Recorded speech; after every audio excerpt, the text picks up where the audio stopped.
Check okay. So self development நம்மளை நம்ம develop பண்ணிக்கிறதுக்காக ஒரு பிளாட்ஃபார்ம் வேணும் அப்படின்றதுக்காக தான் இந்த கோர்ஸ் வந்து ஸ்டார்ட் பண்ணியிருக்கேன் ஃபர்ஸ்ட் விஷயம். ஸோ செல்ஃப் டெவலப்மெண்ட் அப்படின்னும் போது நம்மளுக்கு நிறைய கோர்சஸ் வந்து ஆன்லைனில் கிடைக்குது.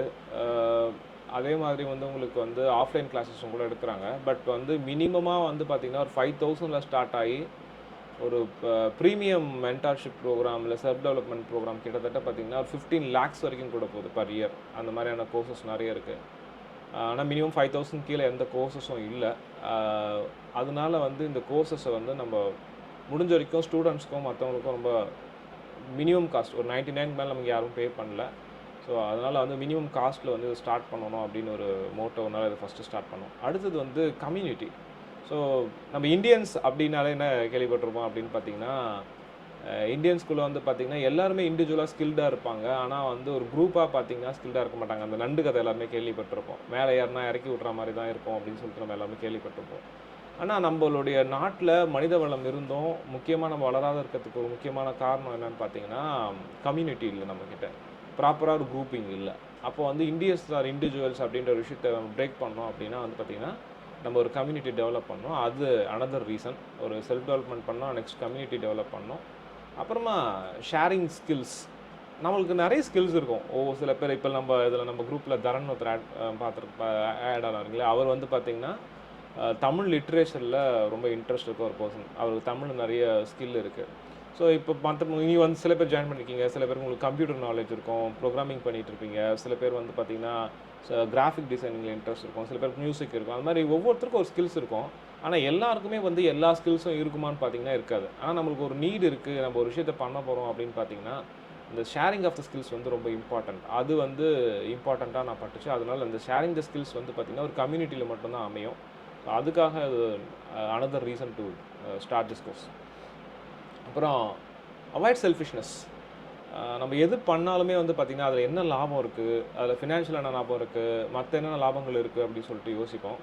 அது வந்து பார்த்திங்கன்னா நம்மளை பெருசாக டெவலப் பண்ண விடாது. நம்ம ஒரு விஷயத்தை டெவலப் ஆகணும் அப்படின்னா வந்து பார்த்திங்கன்னா நம்ம செல்ஃபிஷாக இல்லாமல் இருந்தால் மட்டும்தான் டெவலப் ஆக முடியும். அது ஒரு கம்யூனிட்டிக்குள்ளே இருந்தால் மட்டும்தான் பாசிபிள். ஸோ அதனால் இந்த செல்ஃபிஷ்னஸ் வந்து அவாய்ட் பண்ணணுன்றதுக்காக நம்ம இதில் ஜாயின் பண்ணலாம். அது அனதர் ரீசன். ஸோ அப்புறமா எக்ஸ்பர்ட் கைடன்ஸ்னால் என்ன? நம்மளுக்கு வந்து ஒவ்வொரு ஏரியாலுமே வந்து நம்ம மாஸ்டராக இருப்போம்னு சொல்ல முடியாது, கரெக்டாக? ஸோ நம்மளுக்கு வந்து ஒரு சில விஷயங்கள் தெரிஞ்சிருக்கும், ஒரு சில தெரியாமல் இருக்கும். ஆனால் அந்த விஷயத்தை முழுசாக தெரிஞ்சு ஒருத்தர் இருப்பாங்க. நீங்கள் டாக்டர்கிட்ட போகிறீங்க, ஏன் டாக்டர்கிட்ட போகிறீங்க? நம்மளே வந்து சில நேரங்களில் ட்ரீட்மெண்ட் எடுத்துக்கலாம், நம்மளால் பண்ண முடியாது, நம்மளை பார்த்துக்க முடியாது நம்மளாலே அப்படின்னும் போது நம்ம இன்னொரு பர்சனை வந்து நம்ம நாடுறோம். அதுக்கு வந்து பார்த்திங்கன்னா அந்த ஃபீல்டில் எக்ஸ்பர்ட்டை நம்ம போய் நாடுறோம். டாக்டராக இருந்தாலும் சரி, இல்லை வக்கீலாக இருந்தாலும் சரி, சம் இஷ்யூஸ்னால் போலீஸ் ஸ்டேஷனுக்கு போகிறோம், போலீஸ்கிட்ட போகிறோம். ஸோ இந்த மாதிரியான விஷயங்கள்லாம் இருக்குல்ல. ஸோ ஒரு ஃபீல்டில் ஒரு எக்ஸ்பர்ட்டோடைய இன்புட் நம்மளுக்கு கிடச்சிது அப்படின்னா நம்மளால் வந்து அந்த எந்த ஒரு விஷயமா இருந்தாலும் சரியாக செய்ய முடியும். அதுக்கான ஒரு கைடன்ஸ், நம்மளுக்கு எக்ஸ்பர்ட்டோட கைடன்ஸ் தேவைப்படும். இந்த குரூப்பில் நிறைய எக்ஸ்பர்ட்ஸ் இருக்காங்க. இன்றைக்கி வந்து தமிழில் இருந்து நம்மளுக்கு தமிழ் ரிலேட்டடாக இருக்கக்கூடிய எக்ஸ்பர்ட் நம்மளுக்கு தரன் ஆடாக இருக்கார். அவரோட செஷன் ஒன்று இருக்குது. ஸோ அதுவும் நீங்கள் மிஸ் பண்ணாமல் பாருங்கள். நெக்ஸ்ட் அடுத்தடுத்த செஷன் நம்ம அடுத்தடுத்த ப்ரெசன்டேஷனுக்குள்ளே போகும்போது அவருடைய பார்ட் வரும்போது அவருடைய ப்ரெசன்டேஷன் அவர் கொடுப்பாரு, அவருடைய கைடன்ஸ் கொடுப்பார் நம்மளுக்கு. அப்புறமா வந்து பவர் ஃப்ரெண்ட்ஸ் அப்படின்னா நம்ம நார்மல் ஃப்ரெண்ட்ஷிப் கேள்விப்பட்டிருப்போம். பவர் ஃப்ரெண்ட்ஷிப் அப்படின்னா பார்த்திங்கன்னா ஒருத்தவங்களுடைய ஸ்கில்லை அடுத்தவங்களுக்கு கொடுத்து தான் வளரும் போது அடுத்தவங்களும் வளர ஒரு விஷயத்தை தான் வந்து பவர் ஃப்ரெண்ட்ஸ்னு சொல்லுவாங்க. ஸோ நம்ம வந்து ஒரு பவர் ஃப்ரெண்ட்ஸ் கான்செப்டில் நம்ம வந்து ஒரு நார்மல் ஃப்ரெண்டாக இல்லாமல் ஒரு பவர் ஃப்ரெண்டாக மாறணும். இது வந்து ஒரு ஃப்ரெண்ட்ஷிப்கான ஒரு குரூப் தான். நீங்கள் வந்து இந்த குரூப்பை வந்து ஒரு டீச்சர் ரிலேஷன்ஷிப்பு அப்படின்ற மாதிரி எடுத்துக்க வேண்டாம். இது எப்படி எடுத்துக்கணும் நீங்கள் அப்படின்னு பார்த்தீங்கன்னா ஒரு ஃப்ரெண்ட்ஸோட நெட்வொர்க்காக தான் நீங்கள் எடுத்துக்கணும். அப்படி இருந்தால் தான் வந்து ஆக்சுவலாக அது ரொம்ப பவர்ஃபுல்லாகவும் இருக்கும், யூஸ்ஃபுல்லாகவும் இருக்கும். ஸோ இதுதான் மெயினான ஒரு 6 ரீசன்ஸ் இந்த கோர்ஸை ஸ்டார்ட் பண்ணுறதுக்காக. இதில் எதனாவது விஷயங்கள் உங்களுக்கு இருந்துச்சுன்னா நீங்கள் கேட்கலாம். சொல்லுமா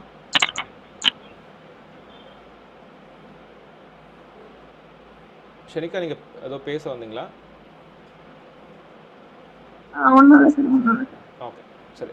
நெக்ஸ்ட்டு இதுக்கு போகலாமா? தம்ஸ் அப் போட்டிங்கன்னா நம்ம அடுத்தது கேட்டிங்கன்னா அடுத்த விஷயம் போகலாம்.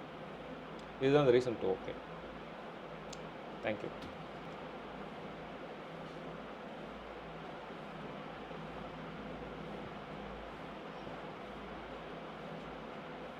ஓகே, அடுத்து இந்த கிளாஸ் ஸ்ட்ரக்சர் என்ன, டெய்லி என்ன பண்ண போகிறோம் அப்படின்னு தெரிஞ்சால் தான் நம்ம வந்து அடுத்த நாள் வரத்துக்கு கரெக்டாக இருக்கும். ஸோ இன்றைக்கி ஃபஸ்ட் நாள்ன்றதுனால நிறைய பேர் வரல, இன்ட்ரெஸ்ட்டில் போட்டுப்பாங்க, பட் மறந்து தூங்கிட்டாங்கன்னு நினைக்கிறேன். ஏன்னா 7:30 அது ரொட்டீனில் தான் இருக்கும். அதனால தான் நான் 5 o'clock ஆரம்பிக்காமல் கொஞ்சம் 6 இந்த ஒரு 4 to 5 டேஸில் இந்த வீக்குள்ளே நம்ம வந்து எல்லாருமே அந்த டைமிங்ஸ் கரெக்ஷன்ஸ் பண்ணிவிட்டு ஜாயின் பண்ண வைக்கலாம். பட் இந்த டெய்லி இந்த செஷனில் என்ன நடக்க போகுது அப்படின்னு பார்த்தீங்கன்னா, டெய்லி வந்து ஒரு திருக்குறள் பற்றி நம்ம பார்க்க போகிறோம். அதுக்கப்புறமா வந்து புக் ஆஃப் த டே, ஒவ்வொரு நாளைக்கு வந்து ஒரு புக் என்ன, ஏதாவது ஒரு புக் எடுத்துகிட்டு அந்த புக்கில் இருக்கக்கூடிய விஷயங்களை பற்றி தெரிஞ்சுக்க போகிறோம். அது நம்மளுடைய செல்ஃப் க்ரோத்துக்கு யூஸ்ஃபுல்லாக இருக்க மாதிரியான விஷயமா இருக்கணும். நெக்ஸ்ட் வந்து கோல் ஃபிக்ஸிங் இன்றைக்கே நம்ம பண்ண போகிறோம். நம்மளுடைய கோல் என்ன அப்படின்றத ஃபிக்ஸ் பண்ணிட்டு அதை ட்ராக் பண்ண போகிறோம். நீங்கள் வந்து ஒரு கோலை எடுத்துக்கிட்டு அந்த 21 நாள் ப்ரோக்ராமில் நீங்கள் அந்த கோலை நோக்கி என்னென்னலாம் உங்களுக்கு தேவைப்படுமோ அதெல்லாம். இப்போ வந்து ஆன்லைனில் இப்போ டெய்லி ஒரு 1/2 hour இப்படி காலையில் எழுந்து நம்ம பேசிகிட்டு இருக்கோம். ஒரு 1/2 hour இல்லை மேக்ஸிமம் 1 hour, அது நம்ம பேஸ்ட் ஆன் த செஷன் இருக்கும். ஆனால் வந்து நம்ம ஆஃப்லைனில் அது வந்து உங்களுக்கு பார்த்தீங்கன்னா, ஒரே நிமிஷம். Good morning Sathya, session start ஆகிட்டு போயிட்டுருக்கு, நீங்கள் அப்படியே கண்டினியூ பண்ணலாம். ஓகே. சத்யா இப்போ குரூப்பில் வந்திருக்காங்க. She is also one of ஒரு எக்ஸ்பர்ட் மெம்பர். அவங்க வந்து என்னென்ன எக்ஸ்பெக்ட் பண்ணுவாங்கன்னு சொல்லிட்டு நம்ம தனியாக ஒரு செஷனில் அவங்களுக்கு இன்ட்ரடியூஸ் பண்ணுறேன். இன்றைக்கி தரனும் சத்யாவும் அழிஞ்சிருக்காங்க. They are expert members from the field. அவங்க கம்யூனிகேஷனில் எக்ஸ்பர்ட், யூஎஸில் இருக்காங்க. ஸோ சத்யாவோட செஷனும் நம்மளுக்கு ஃப்யூச்சரில் கிடைக்கும். ஸோ ஓகே, நான் கண்டினியூ பண்ணுறேன். கோல் ஃபிக்ஸிங்காக நம்ம இன்றைக்கி ஒரு ஃபார்ம் கொடுத்துருப்போம். அதை ஃபில் பண்ணிட்டீங்க அப்படின்னா வந்து உங்களோட கோல் என்னன்றதை கண்டுபிடிச்சி அந்த கோலை வந்து ட்ராக் பண்ணுவோம். நீங்கள் அந்த கோல் நோக்கி போகிறீங்களா இல்லையா, டெய்லி அதுக்காக என்ன ஸ்டெப் எடுத்து வைக்கிறீங்க அப்படின்றத நம்மளுக்கு வாட்ஸ்அப் வழியாக இண்டிவிஜுவலாக உங்களுக்கு டிஎம் பண்ணி உங்களோட ப்ராக்ரஸ் எப்படி இருக்குது, அதை நோக்கி போயிட்டுருக்கீங்களா அப்படின்றதெல்லாம் ட்ராக் பண்ணுவோம். அதுதான் கோல் ஃபிக்ஸிங், கோல் ட்ராக் பண்ணுறது. அப்புறம் மென்டார்ஷிப் பற்றி நீங்கள் தனியாகவே பேச போகிறோம். என்ன மென்டார்ஷிப்னா என்ன, அதை பற்றி விஷயங்கள்லாம் பேச போகிறோம். இது ஒரு மென்டார்ஷிப் ப்ரோக்ராமும் கூட. ஸோ இந்த மென்டார்ஷிப் ப்ரோக்ராமில் செல்ஃப் டெவலப்மெண்ட்லேருந்து டைம் மேனேஜ்மெண்ட்லேருந்து நிறைய விஷயங்கள் பற்றி தெரிஞ்சுக்க போகிறோம். ஒவ்வொரு நாள் ஒரு கான்செப்ட் பற்றி பேசுவோம். அதில் உங்களுக்கு டிஸ்கஷன்ஸ் நடக்கும். இப்போ நான் மட்டும் பேசிக்கிட்டு இல்லாமல் ஃப்யூச்சரில் வந்து பார்த்திங்கன்னா நீங்கள் எல்லோரும் ஒருத்தர் குரூப்பாக சேர்ந்து நிறைய ஆக்டிவிட்டீஸ் பேஸ்டு, அப்புறமா வந்து நம்ம டிஸ்கஷன் பேஸ்ட் நிறைய விஷயங்கள் நடக்க போகுது. ஸோ அது எல்லாமே மென்டார்ஷிப் ப்ரோக்ராம்குள்ளே வந்துடும். அப்புறம் எக்ஸ்பர்ட் கைடன்ஸ், நான் ஆல்ரெடி அதை பற்றி சொல்லிட்டேன். எக்ஸ்பர்ட் கைடன்ஸ்னால் என்ன அப்படின்னு சொல்லிட்டு இன்றைக்கி தரன் வந்திருக்காரு, தமிழ் எக்ஸ்பர்ட் மெம்பர். அதையும் நான் உங்களுக்கு ஸ்லைடில் ப்ரெசென்ட் பண்ணியிருக்கேன். அப்புறமா நம்ம இன்றைக்கி வந்து ஒரு ஆப் இன்ஸ்டால் பண்ண போகிறோம். ஸோ நான் கிட்டத்தட்ட சில நேரங்களில் வந்து நம்மளுக்கு ட்ராக் பண்ணுறதுக்கு சில ஆப்ஸ் தேவைப்படுது. அதில் இன்றைக்கி நான் முக்கியமாக சொல்ல வர ஆப் என்னென்னு பார்த்தீங்கன்னா ஹேபிட்டிக்கா. நான் லிங்க் வந்து உங்களுக்கு நான் குரூப்பில் சென்ட் பண்ணுறேன். அந்த ஆப்பை நம்ம இன்ஸ்டால் பண்ணிட்டு அது எப்படி யூஸ் பண்ணணுன்றது நீங்கள் இன்ஸ்டால் மட்டும் பண்ணி வைங்க. நான் குரூப்பில் எல்லாருக்கும் ஆஃப்லைனில் மெசேஜ் பண்ணுறேன். ஏன்னா இன்றைக்கி காலையில் நிறைய பேர் வரல இல்லையா. ஸோ ஆன்லைன் செஷன் வர முடியலனாலும் பிரச்சனை கிடையாது. அதுக்கான ரெக்கார்டிங்ஸ் குரூப்பில் போட்டுருவோம். சில பேரால் எழுந்துக்க முடியாதுன்றதுனால. ஸோ அவங்க என்ன பண்ணலான்னா, நான் கொடுக்குற ஆப்ஸு மற்ற விஷயங்கள் மூலயமா அவங்கள ட்ராக் பண்ணிக்கலாம். ஸோ அதில் இன்றைக்கி ஹேபிட்டிக்கான ஒரு ஆப் நம்ம இன்ஸ்டால் பண்ண போகிறோம். அதோடைய யூசேஜஸ் பற்றி நான் உங்களுக்கு தனியாக ஒரு டுட்டோரியல் அனுப்புகிறேன். ஸோ எப்படி யூஸ் பண்ணணும் அப்படின்னு சொல்லிட்டு. ஏன்னா இந்த மார்னிங் டைமில் எக்ஸ்பிளைன் பண்ணிங்கன்னா உங்களுக்கு எல்லாருக்குமே வந்து அது ஒரு ஹெக்டிக்கான ப்ராசஸாக இருக்கும். அதனால் அந்த ஆப் எப்படி யூஸ் பண்ணணும் அதை பற்றி தான் உங்களுக்கு வந்து நான் ஒரு கூகுள் ட்ரைவ் லிங்க் அனுப்புகிறேன். அதில் ஒரு டுட்டோரியல் இருக்கும். அந்த டுட்டோரியல் பார்த்து நீங்கள் இந்த ஆப் எப்படி யூஸ் பண்ணணும்னு தெரிஞ்சுக்கலாம். It's one of the good app to track your daily activities and goal based உங்களுக்கு ட்ராக்கிங்லாம் அந்த ஆப்பில் வந்து பண்ணிக்கலாம். ஸோ அதை பற்றி விஷயங்கள்லாம் உங்களுக்கு நான் வாட்ஸ்அப்பில் அனுப்புகிறேன். ஸோ யோகா கிளாஸஸ் அடுத்தது நம்ம பண்ண போகிறோம். So wonderful thing. இப்போ நான் கிளாஸ் ஸ்டார்ட் பண்ணும்போது ஐடியா இல்லை, பட் என்னோடய ஃப்ரெண்ட் வந்து சப்போர்ட் பண்ணுறேன்னு சொல்லியிருக்காங்க. She is a yoga expert. Ashtanga யோகாவில் வந்து 500 hours மாஸ்டர் ட்ரைனிங் முடிச்சிருக்காங்க. அவங்க வந்து உங்களுக்கு தனியாகவே கிளாஸஸில் இல்லாமல், கிளாஸஸ் மட்டும் இல்லாமல் தனியாகவே உங்களுக்கு வந்து ஃப்ரீயாக ஒரு 1 week ப்ரோக்ராம் வந்து உங்களுக்கு பேசிக்ஸாக என்னென்னலாம் இருக்குமோ அது எல்லாமே அவங்க சொல்லித்தர போகிறாங்க. ஸோ யாருக்கெல்லாம் யோகாவில் இன்ட்ரெஸ்ட் இருக்கோ நான் அவங்களுக்கு குரூப்பில் அவங்களுக்கான லிங்க் போட்டு அவங்களுக்கு இன்ட்ரடக்ஷன் செஷன் ஒன்று கொடுத்துட்டு அதுக்கப்புறமா அவங்களும் எக்ஸ்பர்ட் நம்பர் நீங்கள் அந்த கிளாஸஸில் ஜாயின் பண்ணிக்கலாம். எக்ஸ்பர்ட் நம்பர்ஸோட உங்களுக்கு தனிப்பட்ட முறையில் செஷன்ஸ் வேணும்னா we can arrange the sessions. அவங்களோட நீங்கள் பேசி டிஸ்கஸ் பண்ணிக்கலாம். ஒரு குரூப் தனியாக ஆரம்பித்து அவங்களோட நீங்கள் இப்போ ஃபார் எக்ஸாம்பிள் கம்யூனிகேஷனுக்கு பண்ணிக்கலாம், நம்மளுக்கு தமிழில் எழுதான விஷயங்கள் பண்ணிக்கலாம். அதே மாதிரி வந்து பார்த்திங்கன்னா யோகா, ஸோ இந்த மாதிரி நிறைய விஷயங்களில் நம்ம எக்ஸ்பர்ட் நம்பர்ஸ் இருக்காங்க. நீங்கள் அந்தந்த ஃபீல்டில் இருக்கக்கூடிய எக்ஸ்பர்ட் நம்பர்ஸோட சரி செஷன்ஸும் கான்டாக்ட் பண்ணிக்கலாம். யோகா செஷன்ஸ் நம்மளுக்கு ஒரு 1 week ஃப்ரீயாக கிடைக்க போகுது. டைமிங்ஸ் எல்லாமே வந்து அவங்க வந்து அவங்களுடைய இன்ட்ரோடக்ஷன் செஷன் கொடுக்கும்போது அவங்க அதை பற்றி சொல்லுவாங்க. ஸோ இந்த 1 or 2 days வந்து அவங்களோட செஷன் நடக்கும். So health and benefits yoga பற்றி விஷயங்கள்லாம் சொல்லிவிட்டு அப்புறம் வந்து அந்த ஃப்ரீ செஷனுக்கான லிங்க் அனுப்புவாங்க. அதில் ஜாயின் பண்ணிக்கோங்க. It's another bonus. உங்கள் ஃப்ரெண்ட்ஸ்க்கும் நீங்கள் அடுத்து சொல்லலாம். இன்றைக்கி இந்த ஃபஸ்ட் டே ஜாயின் பண்ண முடியலனா கூட இந்த வீக்கில் ஜாயின் பண்ணாலும் ஓகே தான். நீங்கள் ஃப்ரெண்ட்ஸ்க்கு சொல்லுங்கள். அடுத்தது வந்து இன்றைக்கி வந்து ஒரு சின்ன டிஸ்கஷன் வச்சுக்கலாம், உங்களுக்கு சும்மா இன்ட்ரடியூஸ் பண்ணிக்கலாம் அப்படின்ற ஒரு விஷயம் இருக்குது. ஸோ அதுவும் நீங்கள் பண்ணுங்கள். அப்புறம் ஆப் இன்ஸ்டால் பண்ண போகிறோம். இதுதான் கிளாஸ் ஸ்ட்ரக்சர். டெய்லி வந்து திருக்குறள் இருக்கும், புக் ஆஃப் த டே இருக்கும், கோல் ஃபிக்ஸிங் இருக்கும், மென்டர்ஷிப் அதுக்கு ரிலேட்டடான விஷயங்கள் இருக்கும், எக்ஸ்பர்ட்டுடைய செஷன்ஸ் இருக்கும். ஸோ இன்றைக்கி அடுத்தது நம்ம என்ன பண்ண போகிறோம் பார்த்தீங்கன்னா, திருக்குறள் டே ஆஃப் த இன்றைக்கி திருக்குறள் என்ன அப்படின்னு சொல்லிட்டு, இப்போ தரன் இருக்காருங்களா, நானும் தரனும் வந்து பார்த்திங்கன்னா கிட்டத்தட்ட ஒரு 600 டேஸ் க்ளப் ஹவுஸில் வந்து திருக்குறள் பகிர்வோம் அப்படின்னு சொல்லிட்டு ஒரு க்ளப் நடத்திட்டு இருந்தோம். தொடர்ந்து காலையில் இப்போ நம்ம எப்படி செஷன் சொல்லணுமோ தொடர்ந்து காலையில் நிறைய திருக்குறள் சம்மந்தமாக மட்டுமே பேசுவோம், நிறைய பேர் வருவாங்க. அங்கேருந்து நான் நிறைய விஷயம் கற்றுக்கிட்டேன். திருக்குறள் ரொம்ப முக்கியமான ஒரு விஷயம் நினைக்கிறேன் செல்ஃப் டெவலப்மெண்ட்டுக்கு. அதனால் டெய்லி இந்த திருக்குறள் ஆரம்பிச்சு பண்ணலாம் அப்படின்னு சொல்லிட்டு, தரன் என்னை விட நிறைய விஷயங்கள் தமிழ் ரிலேட்டடாக அவருக்கு தெரியும், நிறைய பேசுவார். ஔவையார் பற்றி அவங்க நிறைய படிச்சிருக்காங்க.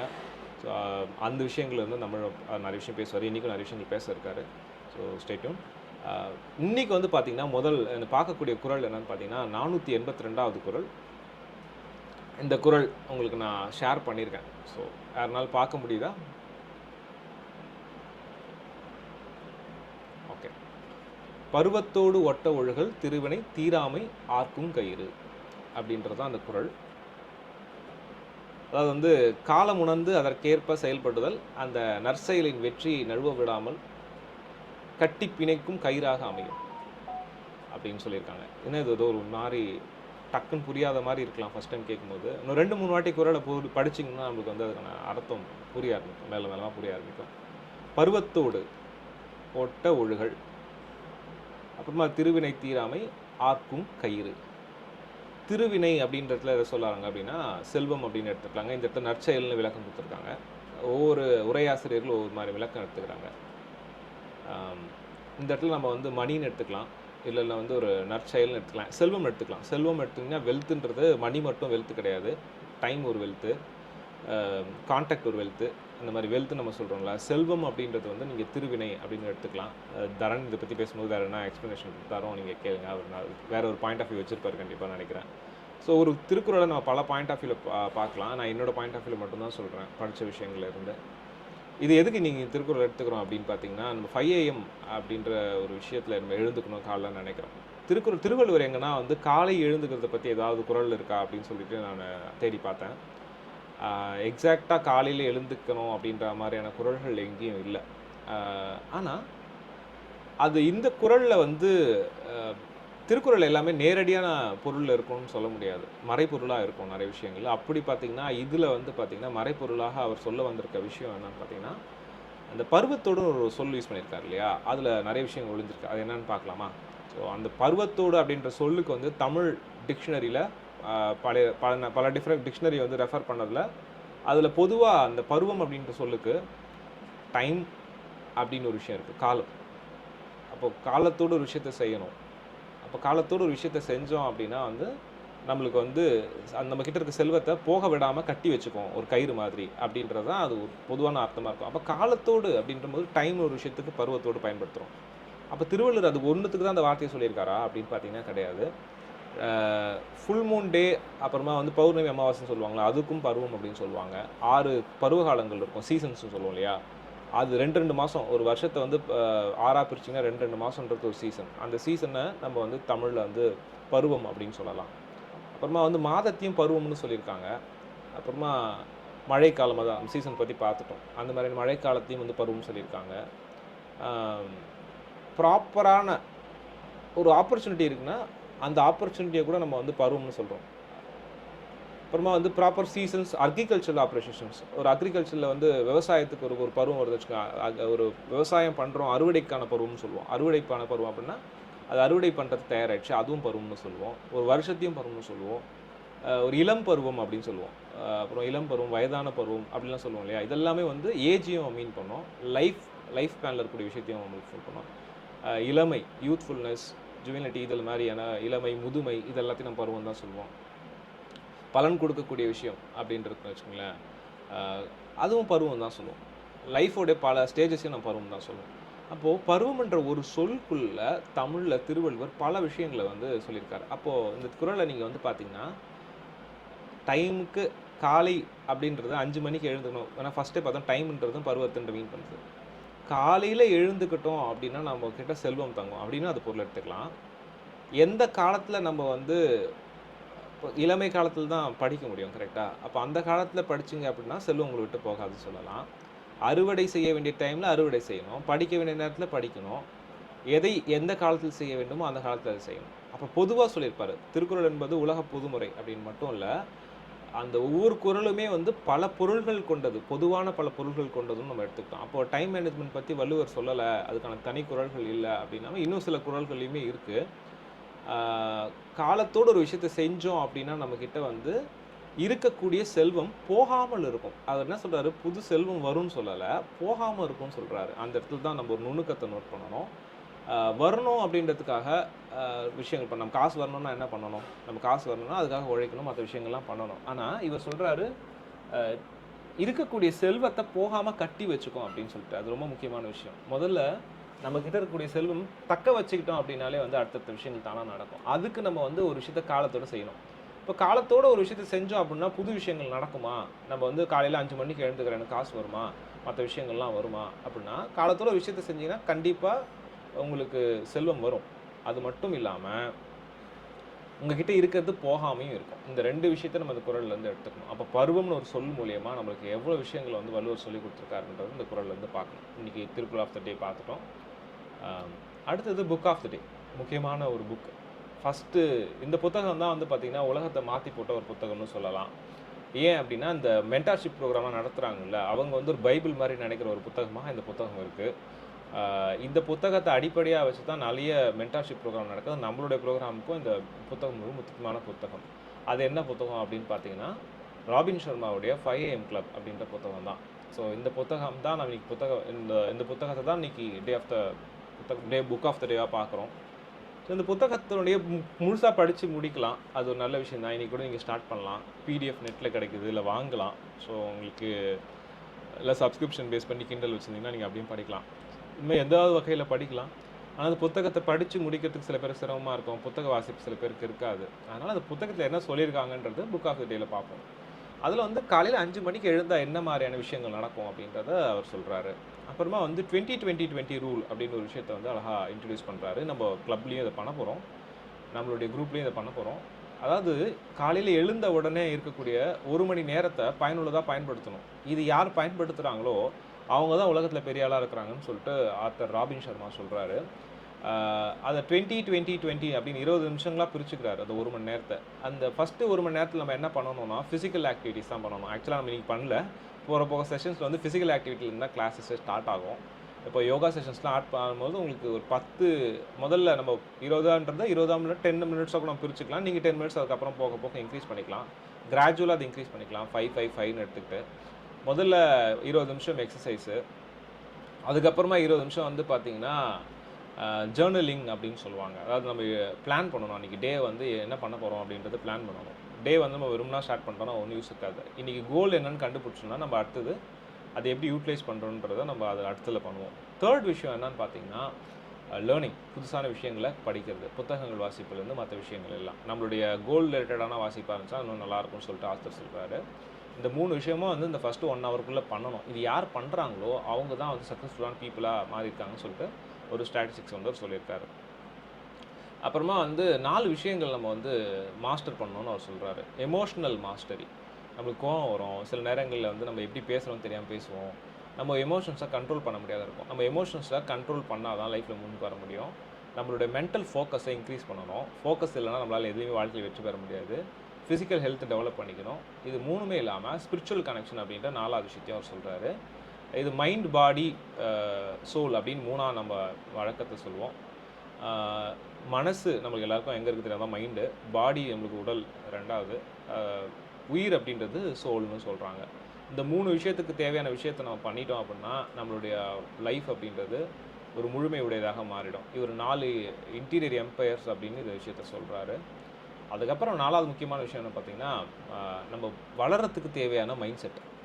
நம்ம வளர்கிறதுக்கு தேவையான மைண்ட் செட் இருக்கா அப்படின்றதில் நம்ம போகிற செஷன்ஸில் பார்க்க போகிறோம். நம்மளோட கோல் என்னன்னு தெரிஞ்சால் தான் அதை பற்றிலாம் யோசிக்க முடியும். அந்த மாதிரி வளர்கிறதுக்கு தேவையான மைண்ட் செட்டை டெவலப் பண்ணிக்கிறதுக்கான விஷயங்களை வந்து இந்த புத்தகம் சொல்லித்தருது.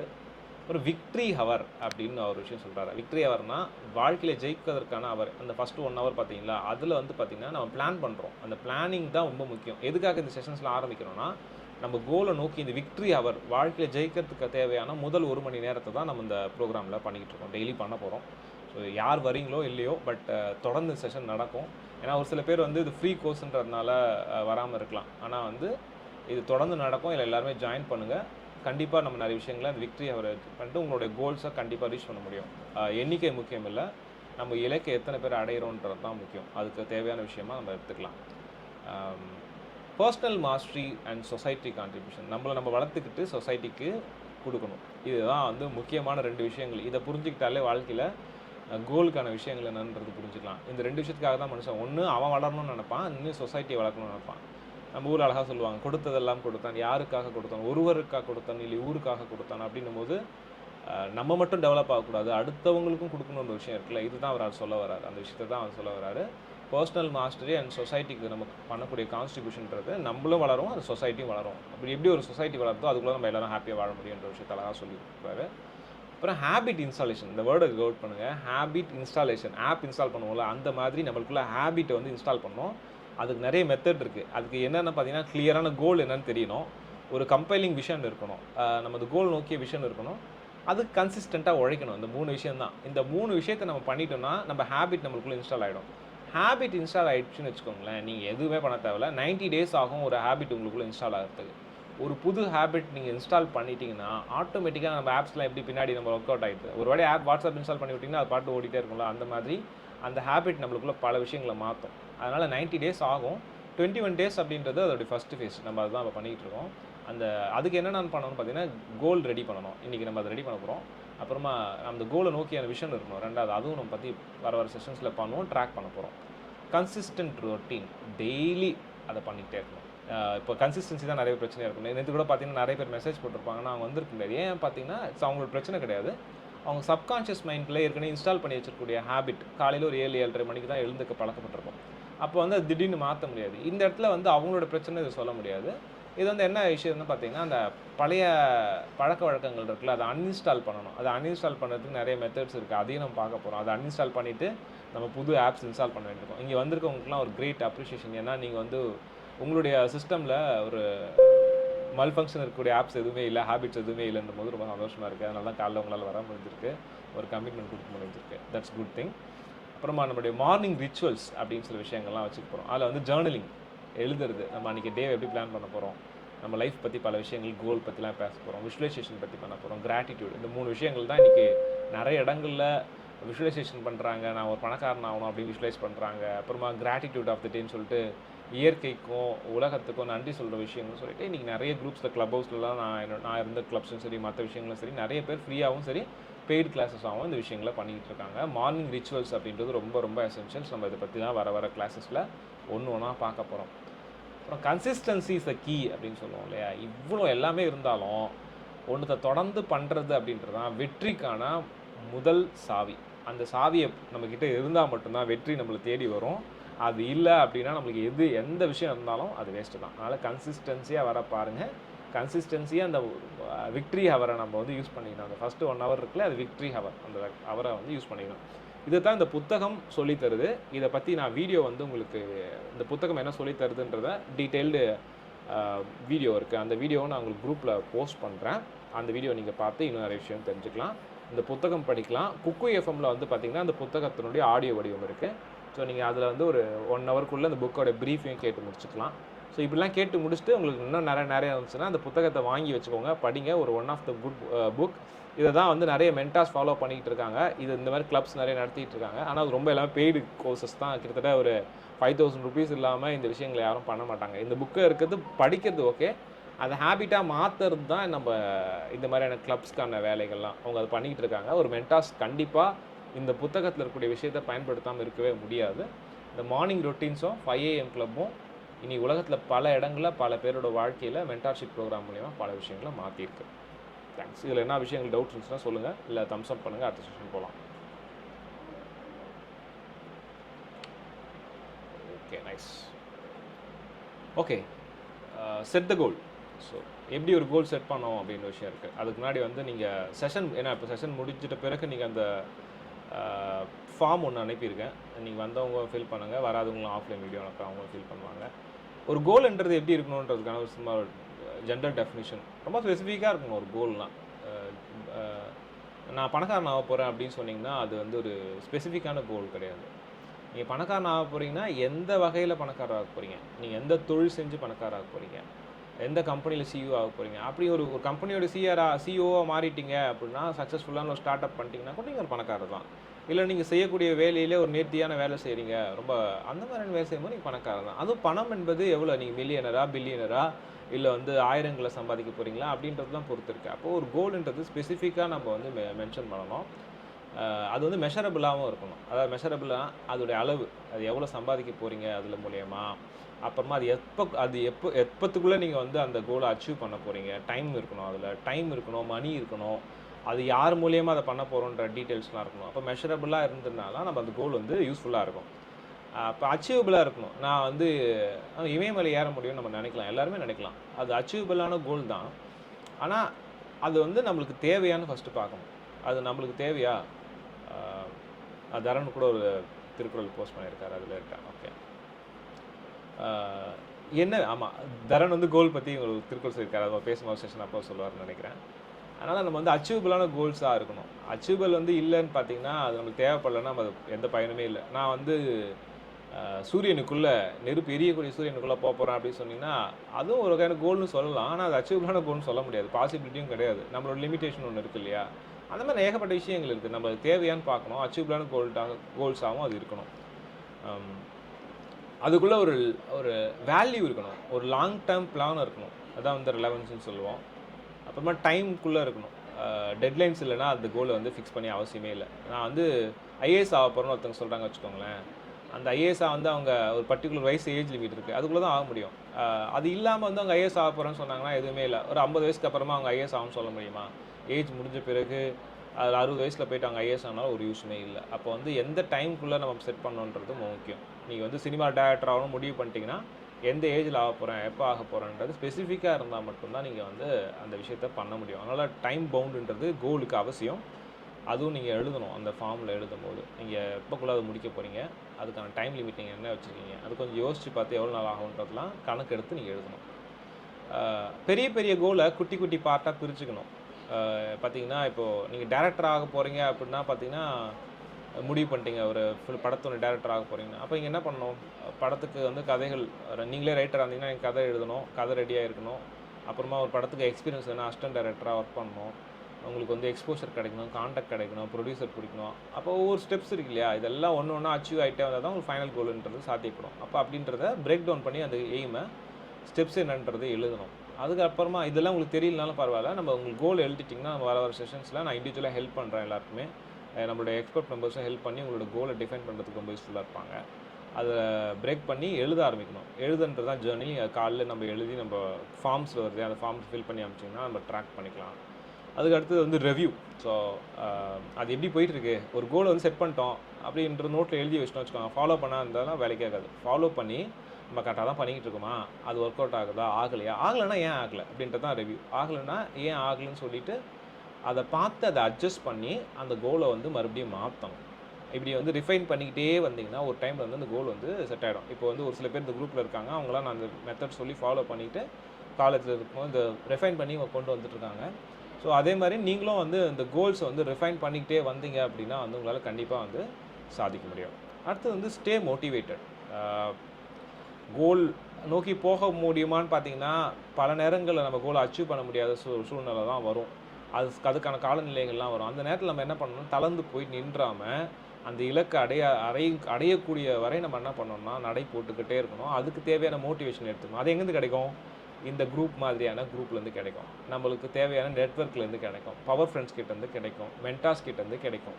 இதுக்கு தான் இந்த ப்ரோக்ராம். அப்போ ஸ்டே மோட்டிவேட்டட் அப்படின்றது உங்கள் கோலை செட் பண்ணிட்டு அதை டெய்லி ரீகால் பண்ணுறது. நம்ம ரிவ்யூ இந்த செஷனில் நடக்கும், அட்ஜஸ்ட்மெண்ட் நடக்கும், ஸ்டே மோட்டிவேட்டட் நடக்கும். அதுக்கான முக்கியமான ஃபேஸாக தான் நான் இந்த செஷனாக பார்க்குறேன்.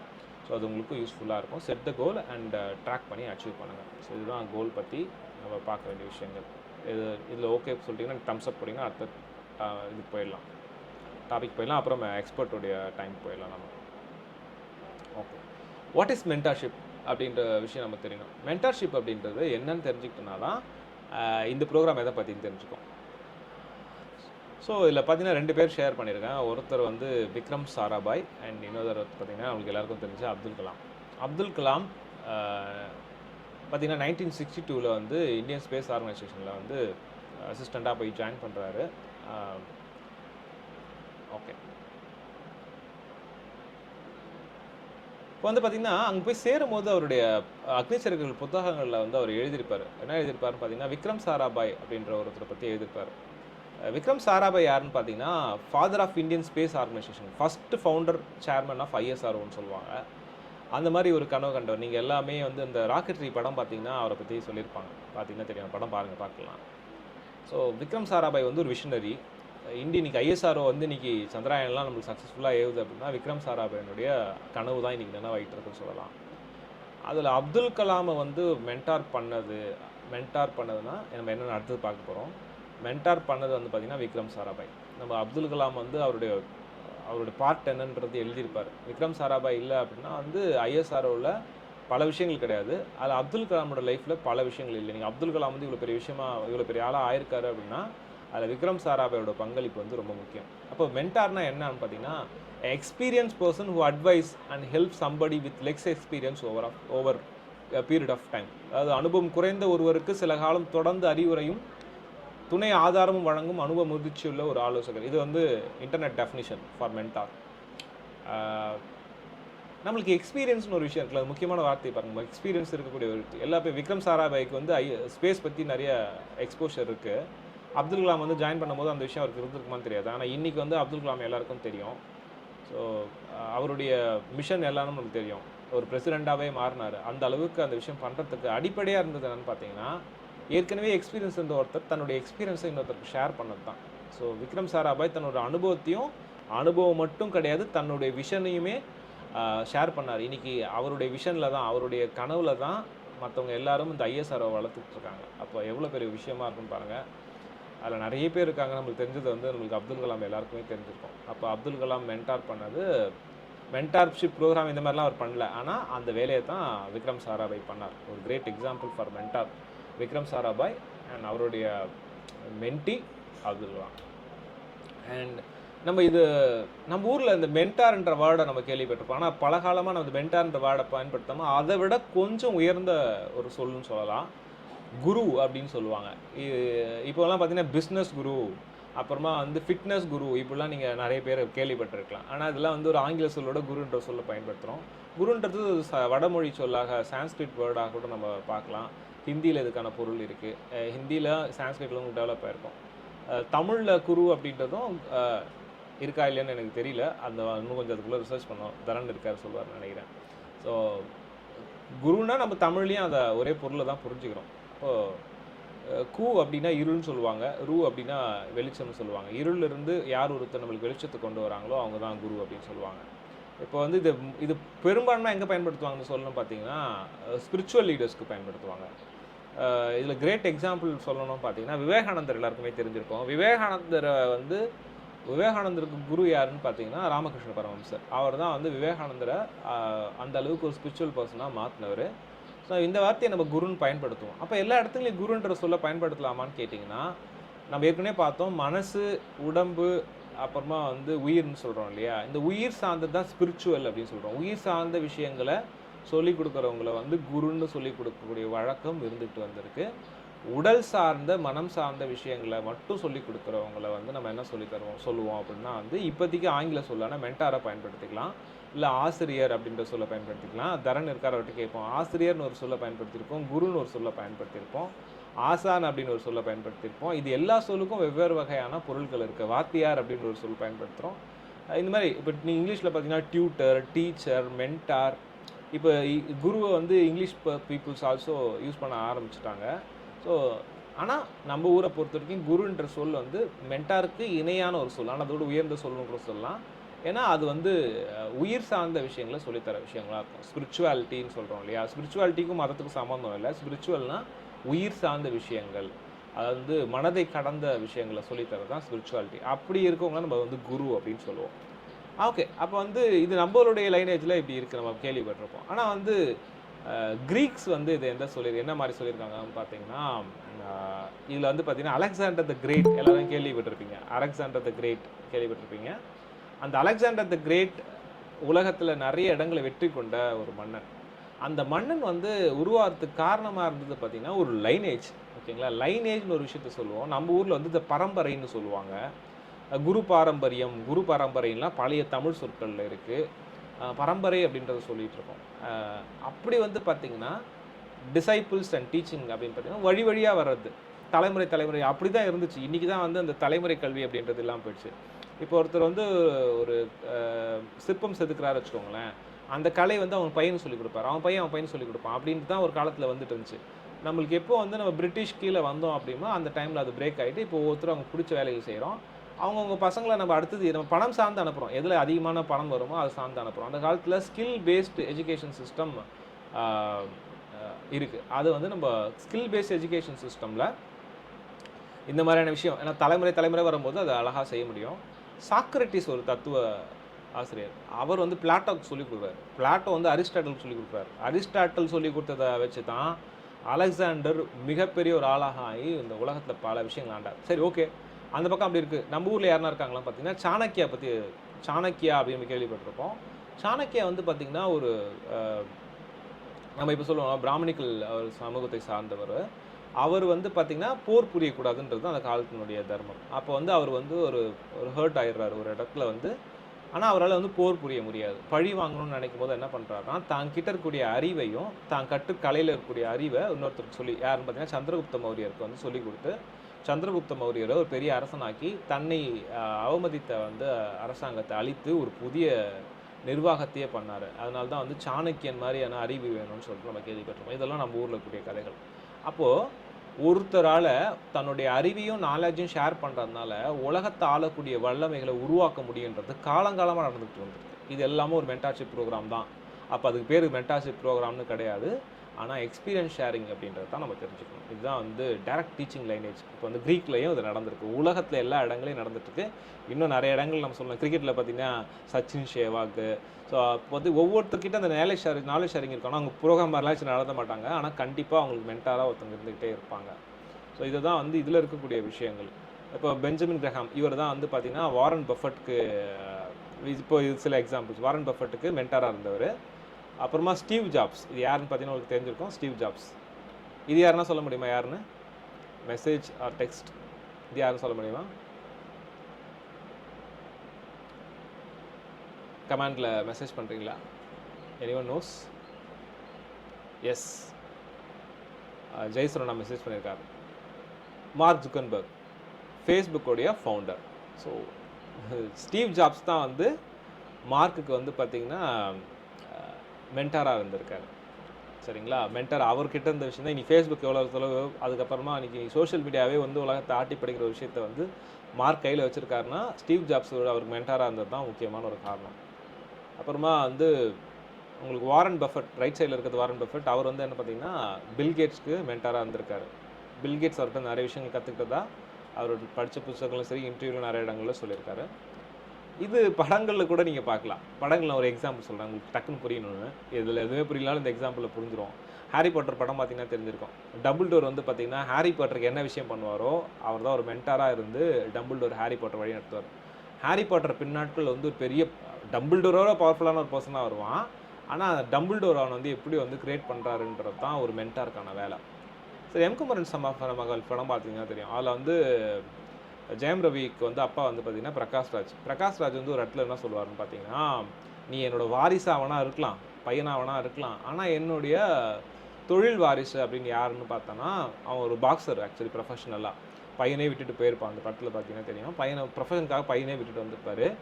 அவர் வந்து ஒரு பாக்ஸிங்க்கு ஒரு பர்சனை, ஒரு ஸ்டூடெண்ட் வந்து உருவாக்குவார் தன்னோட வாரிசுன்னு. அவன் கடைசியில் ஏமாற்றிடுவான். அதை அப்படி ஹீட்பேக் பண்ணி மறுபடியும் ஜெயம் ரவி வந்து அவங்க அப்பாவுக்கான இது கொண்டு வராரு. அவங்க 2 பேரும் இணைஞ்சாங்களா இல்லையன்றது தான் கதையினுடைய அடுத்த ஆஃப். அப்படி வந்து பார்த்திங்கன்னா அவர் சொல்லுவார் ஒரு விஷயம், நீ என்னோட பெத்த வாரிசு அவனாக இருக்கலாம், ஆனால் வந்து என்னுடைய ஸ்டூடெண்ட்டு இதில் வந்து பாக்ஸிங்கில் வந்து இவன் தாண்டா எனக்கு வாரிசு அப்படின்னு ஒரு விஷயம் சொல்லுவார். இந்த இடத்துல வந்து மென்டார் பண்ணிகிட்டு இருப்பார் பிரகாஷ்ராஜ். ஆனால் தப்பான ஒரு பர்சனுக்கு வந்து மென்டார் பண்ணுவார். அதை வந்து மாற்றிட்டு அவனோட பையனுக்கு மென்டார் பண்ணுறாரா இல்லையன்றது தான் அந்த படத்தினுடைய இன்னொரு வகையான கதை. ஸோ இப்போ மென்டார்ஷிப்னா என்னன்னு புரியும். அதை ஒரு ஒரு அப்பாவுக்கும் பையனுக்குமான ஒரு ரிலேஷன்ஷிப் மாதிரியும் இருக்கும். ஹாரி பாட்டர் படம் எடுத்திங்கன்னா அந்த படத்தில் இருக்க மாதிரி ஒரு சின்ன பையனை ஒரு பெரிய ஆள் ஆக்குற ஒரு விஷயமா இருக்கலாம். சந்திரகுப்த மௌரியர் வந்து ஒரு நாட்டை ஆள வைக்க விஷயமா இருக்கலாம். அப்போது மென்டாரை விட மென்டி பெஸ்ட்டாக வரணுன்றது தான் ஒரு மென்டாருடைய மிகப்பெரிய கோலாக இருக்கும். நீங்கள் இந்த படங்கள்லேருந்து பார்த்தாலும் சரி, அதுக்கப்புறமா இந்த எக்ஸாம்பிள்ஸ்லேருந்து பார்த்தாலும் சரி. அப்போ உலகத்தில் இந்த மென்டார்ஷிப் அப்படின்றது தான் வெற்றிக்கான ரகசியங்களை ஷேர் பண்ணுற விஷயமா இருந்திருக்கு. ஆனால் இந்த மென்டார்ஷிப் இன்றைக்கி வந்து பார்த்திங்கன்னா ரொம்ப காஸ்ட்லியாக இருக்குது. இது பண்ணுறாங்க, பட் இட்ஸ் நாட் நம்ம அந்த மாதிரி ஒரு ஸ்டேஜுக்கு உயர்ந்துக்கணும். நம்ம எந்தெந்த ஸ்டேஜுக்கு போகிறோமோ அந்தந்த நேரத்துக்கு அதுக்கான மென்டார்ஸ் தேவைப்படுவாங்க. ஸோ ஃப்ரீயாக என்னால் முடிஞ்ச வரைக்கும் என் சர்க்கிளில் இருக்கக்கூடிய தெரிஞ்ச பர்சன்ஸை வச்சு அவங்க கிட்ட இருக்கக்கூடிய நாலேஜ் வரைக்கும் அவங்களுக்கு கொடுத்து ஹெல்ப் பண்ணணுன்றது தான் இதுக்கான மோட்டிவ். இதுதான் மென்டார்ஷிப் ப்ரோக்ராம். இதை தான் நம்ம வந்து இந்த 21 டேஸில் நம்ம வந்து பார்க்க போகிறோம்.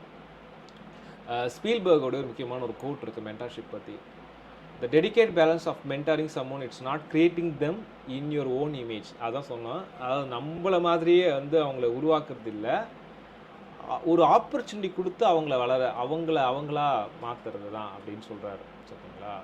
ஸோ அதுதான் முக்கியம். இப்போ வந்து டம்பிள்டோர் வந்து அவரை விட பெருசாக ஹாரி பாட்டரை உருவாக்குனார். இந்த இடத்துல பார்த்தீங்கன்னா எம்குமரன் சன் ஆஃப் மகாலட்சுமி படம் பார்த்தீங்க அப்படின்னு சொன்னால் தன்னுடைய மகனை தன்னோட பெரிய ஒரு பாக்ஸராக அவங்க அப்பா உருவாக்கியிருப்பார். அதுதான் கதையினோட தாஃபு. வாரன் பஃபட் உலகிலேயே மிகப்பெரிய பணக்காரராக பில்கேட்ஸை மாற்றினார். அப்புறமா வந்து ஸ்டீவ் ஜாப்ஸ் வந்து மார்க் வந்து இன்றைக்கி எந்த அளவில் வச்சுருக்காருன்னு பார்த்தீங்கன்னா உங்களுக்கு தெரியும். இந்த மார்க் இருக்கக்கூடிய இடம் தெரியும். சோஷியல் மீடியா அப்படின்றது மார்க்கினுடைய கையில் தான் இருக்குது பெரும்பான்மையாக சொல்லணும்னா. அதுக்கு வந்து அவர் எந்த அளவுக்கு தன்னை விட உயர்ந்த இடத்துக்கு தன்னுடைய மென்டியை வளர்த்திருக்காரு. அப்புறமா வாரன் பஃபட் நம்ம ஆல்ரெடி பார்த்துட்டோம்.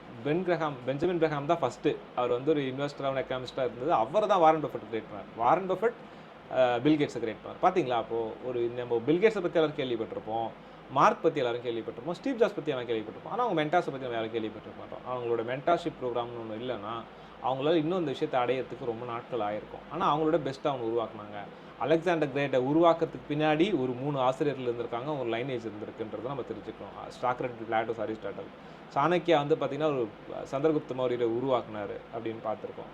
அப்புறம் விவேகானந்தர் வந்து ரொம்ப எல்லாருக்கும் ஃபேமஸாக தெரியும். ஆனால் விவேகானந்தர் தெரிஞ்ச அளவுக்கு ராமகிருஷ்ண பரமஹம்சர் எல்லாருக்கும் தெரியுமான்னு தெரியாது. ஆனால் அவருக்கு பின்னாடி இருந்தது வந்து பார்த்திங்கன்னா அவரே சொல்லுவார். நான்லாம் வந்து சாதாரண விவேகானந்தர் சொல்லும்போது சொல்லுவார், நான் வந்து ஒரு சாதாரண ஒரு பர்சன். அவர் வந்து ஒரு கரண்ட் கம்பி. அவர் குருநாதரை பற்றி கேட்கும்போது அவர் வந்து ஸ்பீச்சில் சொல்லுவார், அவரை புரிஞ்சிக்கவே முடியாது, ஸோ எக்ஸ்ட்ராடினரி ஒரு பர்சன் அவரை பற்றி பேசுகிறதுக்கெலாம் எதுவுமே கிடையாது அப்படின்ற மாதிரி சொல்லுவார். ஸோ அவர் வந்து விவேகானந்தர் வந்து ராமகிருஷ்ணர் வந்து அப்படி ஒரு பர்சனாக உருவாக்கியிருப்பார். சிகாகோ ஸ்பீச் அப்படின்னு ஒரு விஷயம் இல்லை அப்படின்னா இன்றைக்கி அந்த ஒரு ரிலீஜன் பேஸ்டான விஷயங்கள் எதுவுமே இன்றைக்கி கிடையாது. அது எல்லாமே வந்து ராமகிருஷ்ணர் கிட்ட இருந்து தான் விவேகானந்தர் போச்சு. விவேகானந்தர் மூலியமாக தான் வெளிநாட்டுக்கு நம்மளுடைய அந்த அடிப்படை கல்விகள்லாம் போச்சு. இல்லைனா நம்மளை இந்த இடத்துல மதிச்சிருப்பாங்களான்னு தெரியல, நம்ம ஸ்பிரிச்சுவாலிட்டி வந்து மதிச்சிருப்பாங்கன்னா கூட தெரியாது. இதெல்லாமே வந்து அவர் சொன்னது. அப்போது தன்னை விட உயர்ந்த ஒருத்தராக தான் விவேகானந்தர் ராமகிருஷ்ணர் உருவாக்குனார். விக்ரம் சாராபாயை தெரியுமோ இல்லையோ, ஆனால் எல்லாருக்கும் அப்துல் கலாம் தெரியும், அப்துல் கலாமுடைய கனவுகள் தெரியும். அப்போது நம்ம இங்கே இந்த இடத்துல தான் முடிக்கிறேன். அப்போது அப்துல் கலாம் அப்படின்னு நம்ம ஒரு விஷயத்தை பார்க்குறோம் அப்படின்னா அதுக்கு பின்னாடி விக்ரம் சாராபாய்ன்ற ஒரு மென்டார் இருக்காருன்றதை நம்ம தெரிஞ்சுக்கலாம். இதுதான் ஒரு மென்டார்ஷிப் ப்ரோக்ராமுக்கான இம்பார்ட்டன்ஸ். ஸோ இப்போ வந்து கூகுள் வந்து பார்த்திங்கன்னா மற்ற கம்பெனிஸ் காட்டிலும் இந்த மென்டார்ஷிப் பிரேக்காக தான் பண்ணுறாங்க. அதாவது என்ன பண்ணுறாங்கன்னா 80% ஆஃப் த கூகுள் லேர்னிங் அப்படின்னு பார்த்தீங்கன்னா அவங்க G2G அப்படின்னு சொல்லிட்டு ஒரு மென்டார்ஷிப் ப்ரோக்ராம் வச்சுருக்காங்க. அந்த ப்ரோக்ராம்ஸில் ஒரு வாலண்டியர்ஸாக ஒரு 7000 வாலண்டியர்ஸ் வந்து உள்ளே இருக்காங்க. அந்த வாலண்டியர்ஸ் தான் அந்த குரூப், அந்த G2G குரூப்புக்கு வரவங்கக்கிட்ட அவங்க கற்றுக்கிட்ட ஸ்கில்ஸை சொல்லித்தராங்க. ஸோ இப்படி தான் கூகுள் இவ்வளோ பெரிய நிறுவனமாக மாறி இருக்குது. அவங்க மென்டார்ஷிப் ப்ரோக்ராமை நம்பினாங்க. ஒரு எஜுகேஷன் பேஸ்ட் விஷயங்களை நம்பாமல் மென்டார்ஷிப் ப்ரோக்ராமை நம்பினாங்க. இன்றைக்கி கூகுள் சக்ஸஸ்ஃபுல்லாக இருக்கிறதுக்கு ஒரு முக்கியமான காரணம் இந்த G2G வாலண்டியர்ஸ் தான். கிட்டத்தட்ட 7000க்கும் மேற்பட்ட இருப்பாங்க. 80% ஆஃப் லேர்னிங் வந்து பார்த்திங்கன்னா அந்த மென்டார்ஷிப் ப்ரோக்ராமாக தான் உங்களுக்கு கூகுளில் நடந்துகிட்ருக்கு. அப்புறமா வந்து ஜென்ரல் எலக்ட்ரிக்ஸ் அப்படின்னு சொல்லிட்டு இன்னொரு மென்டார்ஷிப் ப்ரோக்ராம் உலக அளவில் ஃபேமஸ்ஸு. இது வந்து பார்த்திங்கன்னா உங்களுக்கு ட்ரிபிள் இ அந்த மாதிரி எலக்ட்ரிக்கல் ஃபீல்டு இருக்காங்களோ அவங்களுக்கான ஒரு மென்டார்ஷிப் ப்ரோக்ராம். இதெல்லாம் சில எக்ஸாம்பிள்ஸ். ஸோ இப்படி தான் ஒரு மென்டார்ஷிப் ப்ரோக்ராம் அப்படின்றது வந்து நம்மளுக்கு வந்து டிசைன் ஆகிருக்கு. அது நம்ம தெரிஞ்சுக்கணும். நம்ம மென்டார்ஷிப் முடிச்சிட்டோம். இப்போ எக்ஸ்பர்ட் கைடன்ஸ் போர்ஷனுக்கு வந்திருக்கோம். தரன் கிட்ட நான் செஷனை ஹேண்ட் ஓவர் பண்ணுறேன். தரன் வந்து இன்றைக்கி சில விஷயங்கள் தமிழ்லேருந்து என்னென்ன விஷயங்கள் நம்மளுக்கு யூஸ்ஃபுல்லாக இருக்கும் அப்படின்றது சொல்ல போகிறாரு. மெயினாக டைம் பற்றி விஷயங்கள் சொல்லி அவர்கிட்ட கேட்டிருந்தேன். நிறைய விஷயங்கள் ஷேர் பண்ணியிருக்காரு இன் பிட்வீன் மெசேஜஸில். அதையும் நம்ம எக்ஸ்பிளைன் பண்ணுவார்னு நினைக்கிறேன். வணக்கம் தரன். வணக்கம், வணக்கம். கேக்குதா? கேக்குது தரேன். நீங்க கண்டினியூ பண்ணலாம். டைம் மேனேஜ்மெண்ட் பத்தி சொல்லியிருந்தீங்க எனக்கு. இங்க ஒரு மெத்து இருக்கு. ஃபர்ஸ்ட் நான் என்னை பத்தி இன்ட்ரடியூஸ் பண்ணிக்கிறேன். என் பேரு தரன், பெரு தரன். பேசிக்கலி நான் ஒரு automobile engineer and plus MBA graduate கூட. ஒரு ப்ரைவேட் கம்பெனியில் ஒர்க் பண்ணுறேன். எனக்கு தமிழ் வந்து ரொம்ப பிடிச்ச ஒரு மொழி. அது வெறும் மொழியாக மட்டும் பிடிக்கல. தமிழை படிக்க ஆரம்பித்தோம் அப்படின்னா நம்மளை நாமே மேம்படுத்திக்கலாம், நம்ம சுற்றி இருக்கவங்களை மேம்படுத்திக்கலாம், நமக்கு தேவையான அறிவு எல்லாமே தமிழுக்குள்ளே இருக்குன்றத நம்பினவன் உணர்ந்தவன் கூட நீங்கள் சொல்ல எடுத்துக்கலாம். எதுக்குமே நீங்கள் வந்துட்டு ஒரு வெஸ்டர்ன் கல்ச்சர்ஸ்குள்ளேயோ இல்லை மற்ற இங்கிலீஷ் புக்ஸ்குள்ளேயோ போக வேணாம் அப்படின்றத நம்பக்கூடிய ஒரு ஆள் நான். யாரும் தப்பாக நினச்சிக்க வேணாம். இது என்னோட நிலையிலேருந்து நான் பார்த்தது. நான் படித்தது எல்லாமே மெட்ரிகுலேஷன் ஸ்கூலில் தான் படித்தேன். இங்கிலீஷ் தான் ஃபுல் அண்ட் ஃபுல்.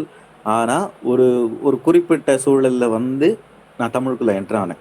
ஏன் அப்படின்னா என்னோட லைஃபுக்கு தேவையான விஷயங்கள் எல்லாமே என் கைக்குள்ளேயே இருந்திருக்கு. அதை நான் ரொம்ப நாளாக யூட்டிலைஸ் பண்ணாமல் இருந்திருக்கேன்றதை எனக்கு புரிய வந்த ஒரு காலத்தில் நான் மாறிட்டேன். அதுதான் அந்த காலம் அப்படிங்கிறத நீங்கள் எல்லோருக்கும் சொல்லணும் அப்படிங்கிறது என்னோட ஒரு விருப்பம். ஸோ காலம் அப்படின்னு சென்ஸ் டைம் மேனேஜ்மெண்ட்டுக்குள்ளே வருமே. நம்ம டைம் மேனேஜ்மெண்ட் அப்படின்னு சொன்னால் என்ன எடுத்துப்போம்னா பேசிக்காக இந்த 1 மணி நேரத்தில் இந்த ஒர்க்கை நான் பண்ணி முடிக்கணும், இந்த 1 மணி நேரத்தில் நான் இந்த ஒர்க்கை பண்ணி முடிக்கணும் அப்படின்னு சொல்லி சொல்லுவோம். இதுவும் it's a part of time management தான், இல்லைன்னு நான் சொல்லலை. ஆனால் இதில் நாம் தெளிவு அடையணும் அப்படின்னு சொன்னால் இதை தாண்டி ஒரு விஷயத்த சிந்திக்கணும். என்ன ஒரு விஷயம்னா, இதையும் எனக்கு தமிழ் தான் கற்றுக் கொடுத்து. இன்னைக்கு அஃப்கோர்ஸ் ஃபர்ஸ்ட் ஒரு குறள்லேயே வந்துட்டு அவர் எல்லாத்தையுமே சொல்லிட்டார். அந்த ஒரு குறளே போதுமான ஒரு குறள்னு நினைக்கிறேன் நான். அந்த குறளுக்குள்ளே இருந்தே நம்ம பார்ப்போம். டைம் மேனேஜ்மெண்ட்னா நம்ம காலையில் எழுந்திருக்கிறோம், 1 மணி நேரத்தில் இந்த வேலையை செஞ்சு முடிக்கிறோம், இந்த ஒர்க்கை வந்துட்டு இந்த டைம் பீரியட் கரெக்டாக நோட் பண்ணிக்கணும். அந்த பீரியட்குள்ளே செஞ்சு முடிக்கிறது தான் டைம் மேனேஜ்மெண்ட் அப்படின்னு நினச்சிட்டு இருக்கோம். அதை தாண்டி என்ன விஷயம் அப்படின்னு சொன்னால், ஒரு தக்க தருணம் அப்படிங்கிறதும் வந்துட்டு ஒரு காலம் தான். சரிங்களா? நான் இந்த காத்தடிக்க நேரம் உப்பு வைக்க போனேன் அப்படின்னு சொல்லிலாம், சாரி மாவு வைக்க போனேன்னு சொல்லலாம், பாட்டு படிச்சுட்டு இருக்கோம். பாட்டு இருக்கு, கேள்விப்பட்டிருக்கோங்கள. நமக்கு நம்ம குறிச்சு வச்சிருக்க நேரம் அந்த டைமாக இருக்கலாம். நீங்கள் ஒரு பொறி வைக்கிறீங்க அப்படின்னு சொன்னால் நல்லா காத்தடிக்கிற நேரம் ஒரு 7 மணி 8 மணிக்கு நான் அந்த வியாபாரத்தை பண்ணேன் அப்படின்னு சொல்லிட்டு போனீங்கன்னா, அந்த நேரம் காத்தடிக்குது அப்படின்னு சொன்னால் அதில் நீங்கள் வியாபாரம் பண்ணுறதுல ஒரு பிரயோஜனமும் கிடையாது. நீங்கள் டைமை மேனேஜ் பண்ணுவாங்க, அடுத்த நெக்ஸ்ட் ஒர்க் இருக்குது அப்படின்னு சொல்லி போவீங்க. ஆனால் அது கரெக்டான ஏற்ற காலமா அப்படின்னு சொல்லி பார்த்தீங்கன்னா அது கிடையாது. அப்போ நீங்கள் அந்த செயலை நீங்கள் செஞ்சாலுமே கூட அதில் தோல்வி தான் ஏற்படும் அப்படிங்கிறத நம்ம புரிஞ்சுக்கணும். ஸோ டைம் மேனேஜ்மெண்ட்டில் இதுவும் ஒரு விஷயம். இது நான் ரொம்ப டீப்பாக போல, நீங்கள் உட்காந்து யோசிச்சிங்கன்னா உங்களுக்கு புரியும். சில எந்தெந்த இடத்துல நீங்கள் எப்படியெல்லாம் யோசிக்கணுன்ற விஷயங்களை மட்டும் நான் சும்மா மேலோட்டமாக சொல்லி கிடக்கிறேன். அதில் சந்தேகங்கள் இருந்தால் நீங்கள் அப்புறமா கேட்கலாம். இல்லாட்டி உங்களுக்கு நாள் போக்கில் அந்த விஷயங்கள் புரியும். ஏன்னா ரொம்ப காம்ப்ளிகேட் ஆக வேணாம்னு பார்க்குறேன். இதுதான் காலம் அப்படிங்கிறது. நீங்க ஒரு செயலை செய்றீங்க அப்படின்னு சொன்னா அந்த செயல் இந்த டைம்ல செய்யலாமா அப்படிங்கிறத ஃபர்ஸ்ட் தெரிஞ்சுக்கணும். அந்த டைம்ல செஞ்சா அது வெற்றியை கொடுக்கும் அப்படின்றத நாம என்னைக்குமே மனசுல வச்சு செய்யணும். இல்ல நான் இந்த செயலை இந்த பர்டிகுலர் டைம் ஸ்லாட் தான் நான் ஒதுக்கி வச்சிருக்கேன், அந்த டைம்ல தான் செய்வேன், அது எப்படி இருந்தாலும் பரவாயில்ல அப்படின்னு சொன்னா அது வந்து ஒரு ஒரு அன்வான்ட் கோல் மாதிரி தான் நீங்க வச்சுக்கோங்களேன். அது ஃபெயிலியர்ல தான் போய் முடியும். அதனால எந்த பிரயோஜனமும் கிடையாது. அது ஒண்ணு.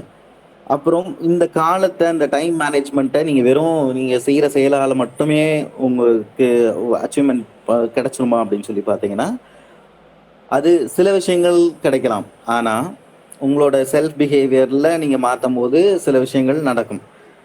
ஆனா ஒரு அச்சீவ்மெண்ட், ஒரு கோல் அப்படின்னு சொல்லி நீங்க எடுத்துட்டு வரும்போது பொருள் சார்ந்து இயங்கும்போது, பொருள் சார்ந்து இன் சென்ஸ் ஒரு பணமோ இல்லாட்டி வேற ஏதாச்சும் ஒரு விஷயமோ நீங்க நோக்கி நகர்றீங்க அப்படின்னு சொன்னோம்னா அதுக்கு இது வந்து பயன்படாது அப்படின்றது என்னோட புரிதல். ஏன்னா அந்த செயலை செய்யும் போது அந்த கரெக்டான டைம் வந்திருந்தாலும் கூட அதுக்கு நீங்க இப்போ படிக்கணும்னு 6 மணிக்கு நான் படிக்கணும்னு உட்கார்றேன் அப்படின்னு சொன்னா அந்த 6 மணிக்கு படிக்கிறதுக்கு உங்களுக்கு கருவியா பயன்பட போறது வந்து ஒரு புத்தகம்.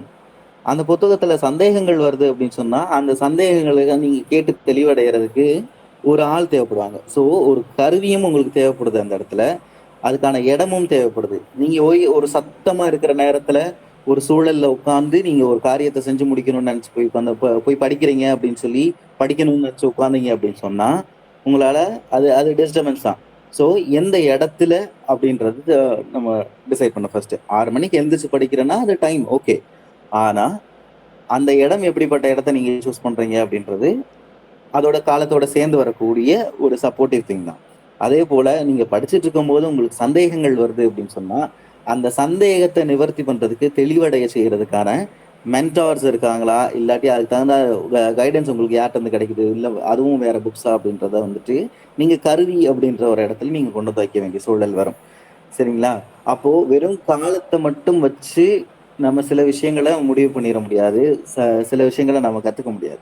காலத்தோட சேர்த்து இன்னும் சில இடம், பொருள் இந்த மாதிரியான விஷயங்கள தான் நம்ம சேர்க்கணும். நீங்க காலம் அப்படின்னு எடுத்துக்கிட்டீங்களா வச்சீங்கன்னா, ஒரு மித்து ஒண்ணு உண்டு. அந்த மித்த பிரேக் பண்ணோம்னா, இன்னைக்கு இங்க நமக்கு 6 மணி, 7 மணி ஆயிடுச்சு இப்போ. வேற ஒரு கண்ட்ரில இந்த 7 மணி இருக்குமா? இப்ப பிரான்ஸ்ல எல்லாம் பார்த்தீங்கன்னா, மணி 3:34 தான் ஆகுது. அப்போ அது ஒரு ஒரு மித்து மாரி நமக்கு அந்த இடத்துல உடைபடுறது தெரியுது. சரிங்களா?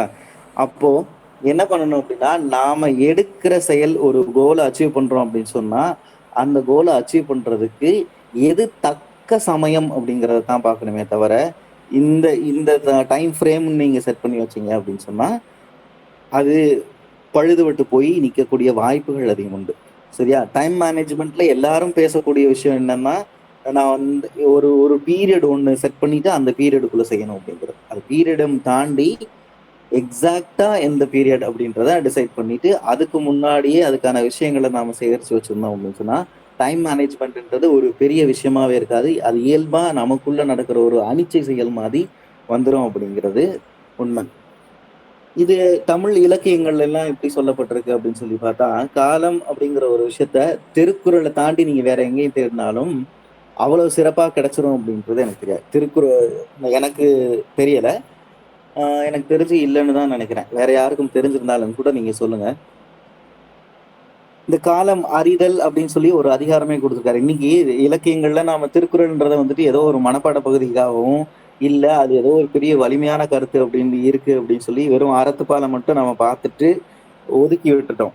ஆனா, இன்ன பொறுப்பாளர்கள நீங்க போய் பார்த்தீங்க அப்படின்னு சொன்னா, எப்படி பணத்த சம்பாதிக்கலாம் அப்படிங்கிற எல்லா விஷயமுமே குடுத்திருக்கு. இன்னைக்கு எல்லாரும் தேடி ஓடுறதே அதுக்கு தானே. சோ பணத்த எப்படி சம்பாதிக்கலாம் அப்படிங்கிறதுக்கு அதிகாரங்கள் உண்டு. அப்ப அதிகாரம் இல்ல, அந்த இயல் ஃபுல்லாவே அரசியல் ஃபுல்லாவே வந்துட்டு, நீங்க பொறுப்பால் ஃபுல்லாவே பார்த்தீங்க அப்படின்னு சொன்னா, அதுக்கானதா மட்டும் தான் இருக்கு. என்ன அரசன்னு ஒரு பேர்ல இருக்கும். அந்த அரசன் அப்படின்ற இடத்த எடுத்துட்டு நீங்க மேனேஜ்மென்ட், ஒரு லீடர் அப்படின்னு சொல்லி போட்டீங்க அப்படின்னு சொன்னா, உங்களுக்கு தேவையான கருத்துக்கள் உள்ள இருந்து எடுத்துக்கிட்டே இருக்கலாம். ஸோ அந்த மாரி தான் இன்னைக்கு அ இவரு தாமோனா கூட எடுத்திருந்தாரு. காலம் அறிதல் பத்தி எடுத்திருந்தாரு ஒரு குறள். "பருவத்தோடு ஒட்ட ஒழுகல், திருவினை தீராமை ஆர்க்கும் கயிறு" அப்படின்னு சொல்லி சொல்லியிருந்தாரு. இப்ப பருவத்தோடு ஒட்ட ஒழுகல். இங்க காலம் அறிதல்ன்றது திருக்குறள்ல குடுத்திருந்தாலும் கூட, இந்த குறள்ல எப்படி குடுத்திருக்காங்க, பருவத்தோடு அந்த பருவம் அப்படிங்கிறது என்ன சொல்லுவீங்க? சீசன் சொல்லுவோமா? நம்ம எக்ஸாக்ட்டா லிட்டரலா வந்து டிரான்ஸ்லேட் பண்ணோம் அப்படின்னு சொன்னா, சீசன் சொல்லுவோம். So what is that season அப்படின்னு சொல்லி எடுத்துக்கிட்டீங்கன்னா, இந்த காரியம் நடக்கிறதுக்கு இதுதான் பருவம். இதுதான் கரெக்ட்டான டைமிங் அப்படின்றது தான் அந்த பருவம். ஸோ வெயில் காலம் அப்படின்றது என்னன்னா, நீங்க இப்ப நம்ம அனுபவிச்சுட்டு இருக்கிறது தான் வெயில் காலம். நீங்க ஏப்ரல், மே அந்த டைம்ல தான் வரும். நீங்க ஜூலை மாசத்துல போயிட்டு நான் வந்துட்டு ஏதாச்சும் வெயில் சார்ந்த ஏதாச்சும் ஒரு விஷயம் பண்றேன் அப்படின்னு சொல்லி போய் நின்னீங்கன்னா, அந்த பருவம் தவறி இருக்கு அப்படின்றது நமக்கு புரியும். ஸோ பருவத்தோடு ஒட்ட ஒழுகல் தான் இங்க டைம் மேனேஜ்மென்ட்டுக்கு முக்கியமான ஒரு ரகசியம்னு கூட சொல்லலாம். ஒரு கீ பாயிண்ட்ங்கிறத தாண்டி அதுக்குள்ள இருக்க ரகசியம். நாம் பலரும் வந்துட்டு டைம் ஃப்ரேம் பண்ணி வைப்போம். ஆனா, இதுதான் கரெக்ட்டான பீரியடா அப்படிங்கிறத வந்துட்டு மறந்துருவோம். ஸோ, அந்த குறள் இன்னைக்கு அவர் எடுத்தது நான் கரெக்ட்டான ஒரு குறள். "பருவத்தோடு ஒட்ட ஒழுகல்" தான். இதுதான் டைமிங் அப்படின்னு சொல்லி காலையில எந்திரிச்சு நீங்க யோகா பண்ணணும், இல்லாட்டி மெடிடேஷன் பண்ணணும் அப்படின்னு நினைக்கிறீங்க. அதுக்கான டைம் வந்துட்டு 5 மணி தான். சரியா? ஒரு நாளுக்கான விஷயம் இல்லாட்டி நம்மள டெவலப் பண்ணிக்கிறதுக்கான ஒரு விஷயத்துக்குள்ள நாம இறங்க போறோம் அப்படின்னு சொன்னா, அதுக்கான டைமிங் 5 மணி தான். அந்த 5 மணியில எந்திரிச்சு உங்களுக்கு நீங்க ஒதுக்குற நேரம் அந்த 1 மணி நேரமா தான் இருக்கணும். அது கரெக்ட்டான டைமிங். அதுதான் அந்த பருவம் அப்படின்னு நம்ம சொல்லுவோம். நீங்க 5 மணிக்கு எந்திரிச்சு, நான் வந்துட்டு ஒரு டான்ஸ் கிளாஸ் போறேன்.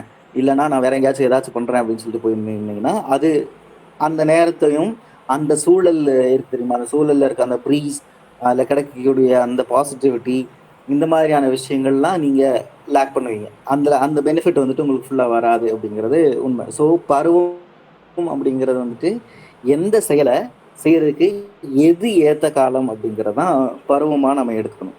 அந்த கரெக்டான டைமில் நான் வந்துட்டு இப்போ ஒரு மேரேஜ் பண்ணுறான் ஒரு பையன் அப்படின்னு சொன்னால் 40 வயசில் மேரேஜ் பண்ணி என்ன பண்ண போகிறான் அவன்?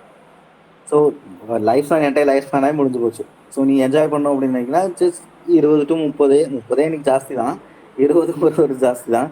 ஸோ அந்த பருவத்தில் நீ பண்ணால் தான் அதுக்கான அந்த அந்த பருவத்துக்கான என்ஜாய்மெண்ட்டை நீ அனுபவிக்க முடியும். பசிக்கிற நேரம் சாப்பிட்டா மட்டும்தான் பசி அடங்கும். இல்லை அந்த சாப்பிட்டதுக்கான உணவில் இருக்கக்கூடிய அந்த சத்துக்கள்லாம் கரெக்டாக போய் சேரும். அந்த டைம் பசி அப்படின்றது வந்துட்டு ஒரு குறிப்பிட்ட டைமுக்கு மேலே அடங்கிரும். அதுக்கப்புறம் நீங்கள் சாப்பிட்டீங்க அப்படின்னு சொன்னால் அது சில நோய்கள்ல எல்லாம் கொண்டு போய் விடுறதுக்கான வாய்ப்புகள்லாம் உண்டு. ஸோ பருவம் அப்படின்றது நீங்கள் டைம் மேனேஜ்மெண்ட்டில் ஸ்லாட் மட்டும் கிடையாது, அந்த பருவம் அப்படிங்கிற விஷயத்தை எடுத்துட்டோம்னா மட்டும்தான் நமக்கு சக்ஸஸ் வந்துட்டு ஆட்டோமேட்டிக்காக வரும். இல்லைன்னா நம்ம எந்த இடத்துல ஃபெயில் ஆகிறோம், எந்த இடத்துல ஃபெயில் ஆகிறோங்கிறது தெரியாமல் ஃபெயில் ஆகி நிற்க வேண்டிய சூழல் வரும். இதுதான் அந்த குறள் வந்துட்டு முக்கியமான சொல்கிற ஒரு விஷயமா இருக்கு. பருவத்தோடு ஒட்ட ஒழுகல், திருவினை தீராமை ஆர்க்கும் கயிறு அப்படின்னு சொல்லியிருப்பார். இந்த திருவினை அப்படின்னு சொல்லி எடுத்துட்டோம். திரு அப்படின்னா செல்வம் அப்படின்னு சொல்லி பொருள் எடுப்போம் நம்ம. இங்கே செல்வம் அப்படின்னு சொன்னால் வெறும் பொருள் மட்டுமா அப்படின்னு கேட்டால், அறிவும் ஒரு செல்வம் தான், உடல் நலமும் ஒரு செல்வம் தான், அன்பும் கூட ஒரு செல்வம் தான். ஸோ அறிவு சார்ந்து நீங்கள் என்ன பண்ணோம்னாலும் அந்த அறிவு சார்ந்த விஷயங்களை நீங்கள் கற்றுக்கிறதுக்கு அந்த பருவத்தை பயன்படுத்தினா மட்டும்தான் உண்டு. இப்படி ஒரு செஷன் இருக்குது, இந்த செஷனுக்குள்ளே போனால் நான் வந்துட்டு என்னோட அறிவு வளரும், என்னோட உடல் நலம் நல்லா இருக்கும் அப்படின்னு சொல்லி உங்களுக்கு உங்கள் கண்ணு முன்னாடி இருக்குது. ஆனால் இந்த டைமில் நான் வரமாட்டேன், இந்த டைமில் வர முடியாது, எனக்கு வந்துட்டு நான் வேற டைம் வச்சுருக்கேன், அந்த டைமில் தான் போவேன்னு சொல்லி நின்றீங்க அப்படின்னு சொன்னால் அந்த செல்வம், அந்த அறிவுன்ற செல்வத்தை நீங்கள் எடுக்கிறீங்கன்னு அர்த்தம். ஸோ அந்த திரு அப்படிங்கிறது வந்து நீங்கள் கரெக்டாக எடுத்துக்கணும். திருன்னா வெறும் செல்வம் மட்டும் கிடையாது, அந்த செல்வத்துக்குள்ள செல்வம் இன் சென்ஸ் பொருள் மட்டும் கிடையாது, அறிவும் உடல்நலமும் அதுக்குள்ளே சேர்ந்து வரும் அப்படிங்கிறத புரிஞ்சுக்கணும். ஸோ இந்த மாதிரி தான் நம்ம எடுக்கிற ஒரு சில விஷயங்களில் உள்ளுக்குள்ள பூடகமாக மறைஞ்சிருக்க விஷயங்களை நமக்கு ரிவீல் பண்ண தெரிஞ்சிருச்சு அப்படின்னு சொன்னால் எந்த காரியத்தை எடுத்தாலும் அதனூடாக நமக்கான அறிவுரையும் அதனூடான செய்தியும் நமக்கு கிடைச்சிக்கிட்டே இருக்கும். நிச்சயமாக வெற்றியை நோக்கி நம்ம நடந்துகிட்டு இருக்கோம் அப்படிங்கிறத வந்து நம்மளால் புரிஞ்சுக்க முடியும். வெற்றியையும் ஒரு நாள் அடைய முடியும் அப்படிங்கிறது தான் இங்கே இந்த குறள்லையே இன்னைக்கு காலமறிதல் பற்றி அவர் எடுத்ததில் நம்ம தெரிஞ்சுக்க வேண்டிய விஷயம். டைம் மேனேஜ்மெண்ட் பற்றி இந்த விஷயமும் நமக்கு பலருக்கும் தெரியாத ஒரு விஷயமா இருக்கலாம், இதையும் நம்ம தெரிஞ்சுக்கணும். அப்புறம் அதோட சேர்த்து இன்னொரு குறளும் நான் சொல்கிறேன். ஏன்னா டைம் மட்டும் போதாது, அதுக்கான இடமும் தேவை, அதுக்கான கருவிகளும் தேவை அப்படின்னு சொல்லியிருந்தேன். இது நானா சொல்கிறேன் அப்படின்னு நீங்கள் நினச்சிக்க வேணாம், திருக்குறள்லையே உண்டு. இந்த 10 குறளை எடுத்துகிட்டு காலமறிதல் அறிதல் எடுத்துக்கிட்டீங்க அப்படின்னு சொன்னால் அந்த 10 குறள்லேயே உண்டு. அந்த 10 குறளில் ஒரு எக்ஸாம்பிள் சொல்லி கூட நான் சொல்கிறேன். கொக்கொக்க கூம்பும் பருவத்து மற்றதன் குத்தொக்க சீர்த்த இடத்து அப்படின்னு சொல்லுவார். அந்த சீர்த்த இடம், நீ காலத்தை பற்றி பேசும்போது எதுக்கு இடத்தை பற்றி இங்கே சொல்லணும் அப்படின்னு சொல்லி ஒரு கேள்வியை நம்ம ஓட்டு பார்க்கணும். நம்ம காலமறிதல் தான் படிச்சுட்டு இருக்கோம், இதுதான் ஹிடன் வேர்ட்ஸ்ன்னு நினைக்கிறேன் நான் எப்பயுமே. எந்த ஒரு செயல் செய்ய போகிறோம்னா நம்ம மேலோட்டமாக ஒரு புரிதலில் போயிட்டுருப்போம், ஆனால் அதுக்குள்ளேயே நமக்கு தேவையான செய்தி இருக்குது. கொக்கொக்க கூம்பும் பருவம் அப்படின்றது அந்த காலம் அப்படின்னு முன்னாடியே சொல்லிட்டேன். இது கொக்கு ஒக்க அப்படின்னு சொல்லி பார்க்கும்போது ஒரு கொக்கு எப்படி ஒரு மீன் வர வரைக்கும் காத்துக்கிட்டே இருந்து அது கரெக்டான மீன், அதுக்கு தேவையான சைஸாக இருக்கட்டும், இல்லாட்டி அதுக்கு இந்த மீன் தான் எனக்கு வேணும்னு சொல்லி இருக்க வரைக்கும் அது ஒத்த கால் நின்று தவம் இருக்கிற மாதிரி இருந்து கரெக்டாக அந்த மீன் வரும்போது எந்த ஒரு அசைவும் இல்லாமல் நின்றிருந்த ஒரு கொக்கு மீன் அதுக்கு ஆள்கடியில் வரும்போது டப்புன்னு குத்தி எடுத்துரும். ஸோ அதுதான் நம்மளோட வெற்றிகளையும் அப்படிதான், நம்ம கரெக்டான டைம் வர வரைக்கும் நம்ம காத்திருந்து எந்த அந்த இடத்துக்கு வந்துட்டோம் அப்படின்னு சொன்னால் அதுக்கான நேரம் வந்துருச்சு அப்படின்னு சொன்னால் அந்த இடத்துல நாம் செயல்பட்டு அதை நம்ம அந்த வெற்றியை வந்து நம்ம எடுத்துக்கணும், இல்லாட்டி அது பிழைச்சி போகும் அப்படின்றது தான் அந்த குறள் நமக்கு சொல்லும். கொக்கொக்க கூம்பும் பருவத்து மற்றதன் குத்தொக்க சீர்த்த இடத்து. இந்த குத்து அப்படின்றதுனா அந்த கொத்தி எடுக்கிறது தான் சொல்றாங்க. கொத்தி எடுக்கிறதுங்கிறது வந்துட்டு வெறும் டக்குனை எடுத்துட்டோம் அப்படின்னு சொல்லி நம்ம சொல்லலாம். அந்த கொத்துறதுக்கு பின்னாடி எவ்வளவு பெரிய ப்ராசஸ் இருக்குன்றத நம்ம தெரிஞ்சு வச்சுக்கணும். கொத்துறதுக்கான திறமை நமக்கு இருக்கணும். அந்த திறமைய நம்ம வளர்த்து வச்சுட்டு, அந்த காலத்துக்காக காத்து இருந்தோம் அப்படின்னு சொன்னா, அந்த க அந்த இடத்துல போய் இருந்து காத்திருந்தோம் அப்படின்னு சொன்னா, நமக்கு ஈஸியா ரொம்ப எளிமையா வெற்றிய எடுத்துக்க முடியும் அப்படிங்கிறது இந்த குறள்ல இருந்து தெரியுது.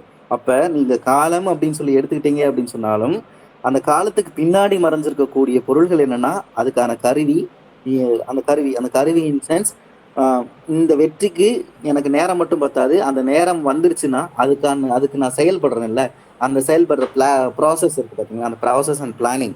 அந்த பிளானிங் நம்மள்ட்ட இருக்கான்றதையும் அந்த டைமோட சேர்த்து நம்ம வச்சுக்கணும். அதோட சேர்த்து எந்த இடத்துல இருந்து நாம செயல்படுறோம் அப்படின்றது இடத்தையும் வந்துட்டு நாம ஃபிக்ஸ் பண்ணிக்கணும்.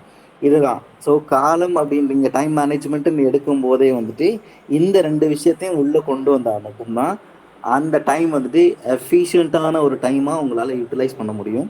இல்ல அப்படின்னு சொன்னா, வெறும் timing 1 hour, 1 hour, 1 hour, 1 hour அப்படின்னு சொல்லிட்டு பார்த்தீங்கன்னா, அது பழக்கங்களா மட்டுமே மாறுமே தவிர, அதனூடாக எந்த வெற்றியையும் நம்மால் ஈட்ட முடியாது. எந்த வெற்றியும் சொல்ல முடியாது. சில குண குணங்கள நம்ம சாஃப்ட் ஸ்கில்ல வேணா டெவலப் பண்றதுக்கு அது உதவியா இருக்குமே தவிர, ஆனா மற்ற செல்வங்களை ஈற்றதுக்கு வந்துட்டு அது உதவியா இருக்காதுன்றது என்னுடைய புரிதல்.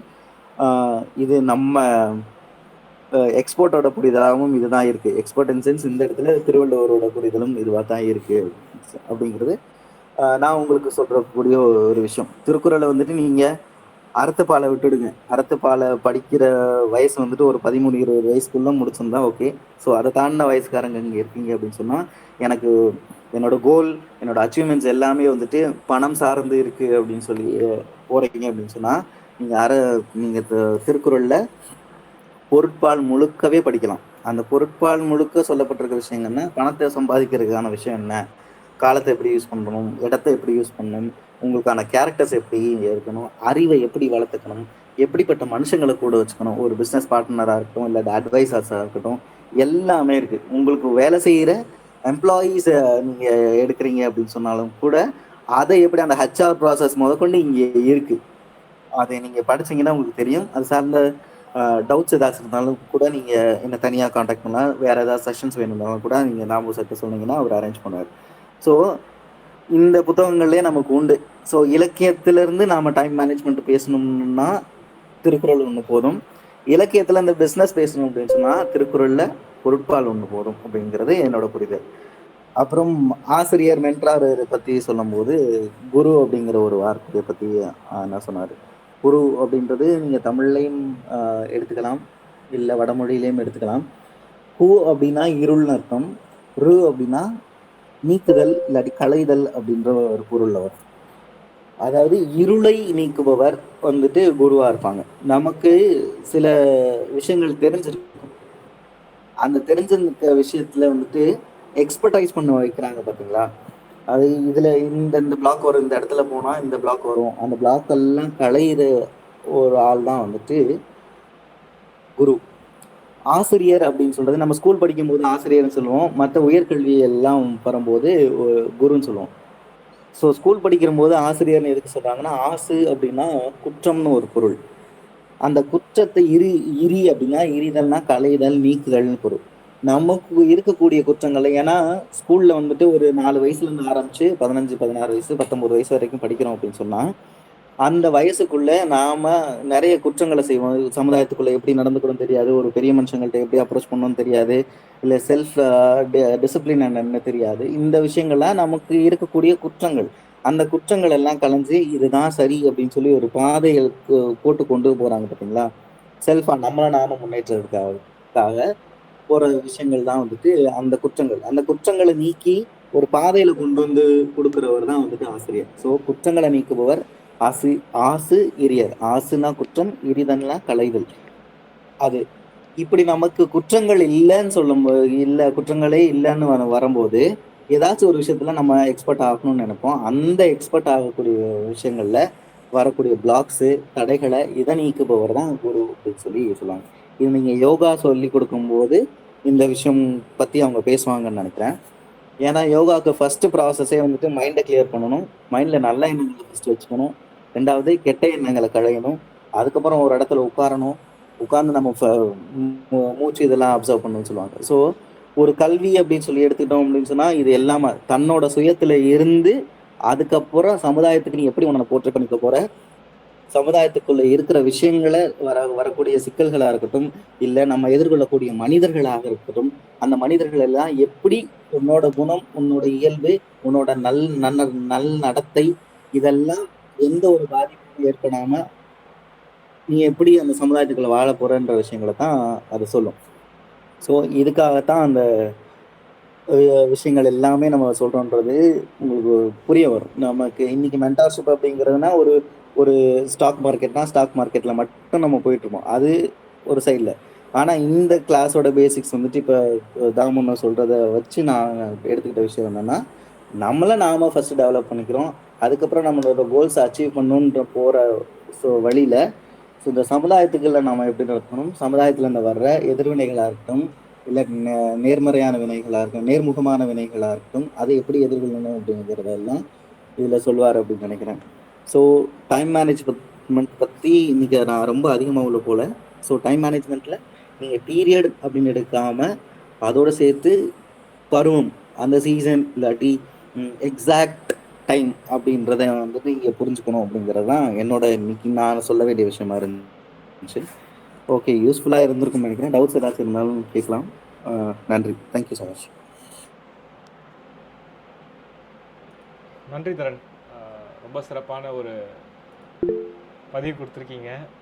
ரொம்ப நாள் கழித்து உங்களுடைய பதிவை நான் கேட்குறேன், திருக்குறள் அவைப்புறமாக கேட்குறேன். அதுவும் டைம் மேனேஜ்மெண்ட் பற்றி கொடுத்துருக்கீங்க, நிறைய விஷயங்கள் அதை பற்றி பேசியிருக்கீங்க. ரொம்ப நன்றி தரன். நிறையா இருக்குன்னா அதனால் அவர் பேசின டவுட்ஸ் இருந்துச்சுன்னா கேட்கலாம், இல்லை வாட்ஸ்அப் குரூப்லேயுமே நம்மளோட தரன் இருக்காங்க, அவங்க கிட்டே நீங்கள் பின்னாடி கேட்டுக்கலாம். அதனால் டவுட்ஸ் என்ன, இப்போ எதனா டவுட்ஸ் இருந்துச்சுன்னா நீங்கள் கேட்கலாம். டவுட்ஸ் இல்லைன்னா நீங்கள் தம்ஸ் அப் பண்ணுங்கள். ஏன்னா டவுட்ஸ் இருந்துச்சுன்னா மெசேஜ் பண்ணுங்கள், ஏதாவது கமெண்ட் பண்ணுங்கள். If you want to ask me. Okay, எல்லாருமே தம்ஸ் அப் போட்டிருக்கீங்க. இது டவுட்ஸ் இல்லைன்னு நினைக்கிறேன். மறுபடியும் நான் நன்றி சொல்லிக்கிறேன் தரனுக்கு. ரொம்ப நல்ல ஒரு செஷன் கொடுத்தாரு. அப்புறம் நம்ம அடுத்து நம்ம என்ன பண்ண வேண்டியதுன்னா ஆப் இன்ஸ்டால் பண்ணோம். ஆப் வந்து நான் உங்களுக்கு குரூப்பில் அனுப்புகிறேன். முடிச்ச உடனே இன்ஸ்டால் பண்ணிவிடுங்க. உங்களுக்கு எப்படி பண்ணணுன்ற டுட்டோரியல் ஃபைல் வந்து நான் உங்களுக்கு அதுவும் அனுப்புகிறேன். யூஸ் பண்ணுறது அதை பார்த்து பண்ணிவிடுங்க. அடுத்து நம்ம யோகா செஷன் வந்து வர ஃப்யூச்சரில் நம்ம 1 or 2 கிளாஸஸில் நம்ம வந்து இன்ட்ரோடக்ஷன் கொடுப்போம். இன்னும் கொஞ்சம் எல்லாம் வரட்டும். ஏன்னா இன்றைக்கி தான் பிகினிங் செஷன்னால நிறைய பேருக்கு தெரியாது, எப்படி நடக்கும்னு தெரியாது. ஸோ அதனால் அந்த வீடியோ வந்து நான் உங்களுக்கு குரூப்பில் அப்லோட் பண்ணுறேன். அதில் அதேமாதிரி ஷார்ட்டாக உங்களுக்கு கட் பண்ணி நம்ம எப்படி சொல்கிறது, ஒரு யூடியூப் வீடியோஸ்லாம் வந்து என்ன நடந்துச்சு ஷார்ட்டாக கொடுப்பாங்களா, அந்த மாதிரி ஒரு ஷார்ட்ஸாக பண்ணி கொடுக்குற ஐடியா இருக்குது. ஸோ அதுவும் நான் உங்களுக்கு பண்ணி கொடுக்குறேன். ஸோ அதில் வந்து தெரிஞ்சு மற்றவங்களாம் வர அனுப்பாங்கன்னு நினைக்கிறேன். உங்கள் ஃப்ரெண்ட்ஸ் கிட்ட கொஞ்சம் சொல்லுங்கள், யூஸ் பண்ணிங்கன்னா. ஏன்னா நம்ம பேசுகிற கண்டென்ட் எல்லாருக்கும் போய் சேரலாம். அதனால் முடிஞ்ச வரைக்கும் இது ஃப்ரீ செஷன் தான், நீங்கள் எல்லாருமே வந்து ஜாயின் பண்ணிக்க சொல்லலாம். ஸோ அதனால் ஜாயின் பண்ண சொல்லுங்கள், எல்லாருக்கும் பயனுள்ளதாக இருக்கும். ஹாப்பிட்டிக்காக நான் உங்களுக்கு லிங்க் அனுப்பி விட ஜாயின் பண்ணிக்கோங்க. ஸோ நம்ம டிஸ்கஷன் உங்களை இன்ட்ரடியூஸ் பண்ணிக்க வேண்டிய செஷன் இருக்குது. அதுக்கு வந்து நீங்கள் என்ன பண்ணலாம்னா, நம்ம குரூப்பில் வந்து ஃபார்ம் இருக்கு இல்லையா, அதை ஃபில் பண்ணிவிடுங்க. நம்ம இன்னொரு நாள் ஒரு 10 பேர்கிட்ட வந்த பிறகு நம்ம வந்து ஒரு நாள் discussion, weekly once discussion session இருக்கும் வீக்கெண்ட்ஸில். இந்த வாரம் தான் போட்டிருக்கோம். அடுத்த வாரம் ஞாயிற்றுக்கிழமைக்குள்ளே இந்த கோல்லாம் ஃபில் பண்ணிட்டா இன்னும் பேசுறதுக்கு நிறைய விஷயம் இருக்கலாம். இப்போ நாங்கள் மட்டுமே பேசாமல் நீங்களும் உங்களை செல்ஃபாக டெவலப் பண்ணிக்கிறதுக்கு தேவையான விஷயங்கள்லாம் நடக்கும். இப்போ எக்ஸ்பர்ட் மெம்பர்ஸ்லாம் பேசுவாங்க இல்லையா, அந்த மாதிரி நீங்களும் உங்களுக்கு ஒரு கண்டென்ட் எடுத்து வந்து பேசலாம். நீங்கள் வந்து ஒரு டைம் மேனேஜ்மெண்ட் பற்றி ஒரு எக்ஸாம்பிள் நீங்கள் பேசணும் இல்லையா, அதே மாதிரி டாபிக் கொடுக்குறோம் அப்படின்னா நீங்கள் ப்ரிப்பேர் பண்ணிட்டு வந்து பேசலாம். உங்களுடைய கம்யூனிகேஷன் ஸ்கில்ஸ் வந்து டெவலப் பண்ணும். எப்படி ப்ரிப்பேர் பண்ணுறது ஒரு விஷயத்துக்கு, நம்மளை அடுத்து ஆயத்துப்படுத்திக்கிட்டு எப்படி, அடுத்தவங்க எப்படி நம்மளுக்கு ரெஸ்பான்ஸ் பண்ணுவாங்க, இந்த மாதிரி வந்து நிறைய விஷயங்களுக்கு அது யூஸ்ஃபுல்லாக இருக்கும். அது மாதிரியும் செஷன்ஸ் நம்ம ஃப்யூச்சரில் பண்ண போகிறோம். ஸோ ஒரு 1 வீக் ஆகட்டும், நம்ம எல்லோரும் கொஞ்சம் பீப்புள்ஸ் வந்த பிறகு நம்ம அந்த விஷயங்கள்லாம் பண்ணலாம். இன்றைக்கி செஷன் நம்ம கிட்டத்தட்ட எண்ட் ஆஃப் த செஷன் வந்துவிட்டோம். கிட்டத்தட்ட 1.5 மணி நேரம் போயிருக்கு. நம்ம இவ்வளோ நேரம் போகும் நம்ம எக்ஸ்பெக்ட் பண்ணல. பட் இந்த செஷன்ஸ்க்கு தேவையான விஷயங்கள் எல்லாம் கொடுக்கும்போது கிட்டத்தட்ட 1.5 மணி நேரம் அப்படின்றது தேவைப்படுது. நம்ம வருங்காலத்தில் வந்து அது எப்படி இன்னும் கொஞ்சம் டைம் கம்மி பண்ணிக்கலாமா இல்லை இன்க்ரீஸ் பண்ணலாமான்றதும் நம்ம பேசிக்கலாம். இன்றைக்கி உங்களோட ஃபீட்பேக்ஸ் கொஞ்சம் குரூப்பில் கொடுங்க. நீங்கள் எப்படி ஃபீல் பண்ணீங்க வந்தவங்க அப்படின்னு சொல்லிட்டு. ஏன்னா அதை கேட்டு தான் மற்றவங்க ஒரு இன்ட்ரெஸ்ட்டாக என்ன நடந்துச்சுன்னு பார்க்க வருவாங்க. அதுவும் கொடுங்க.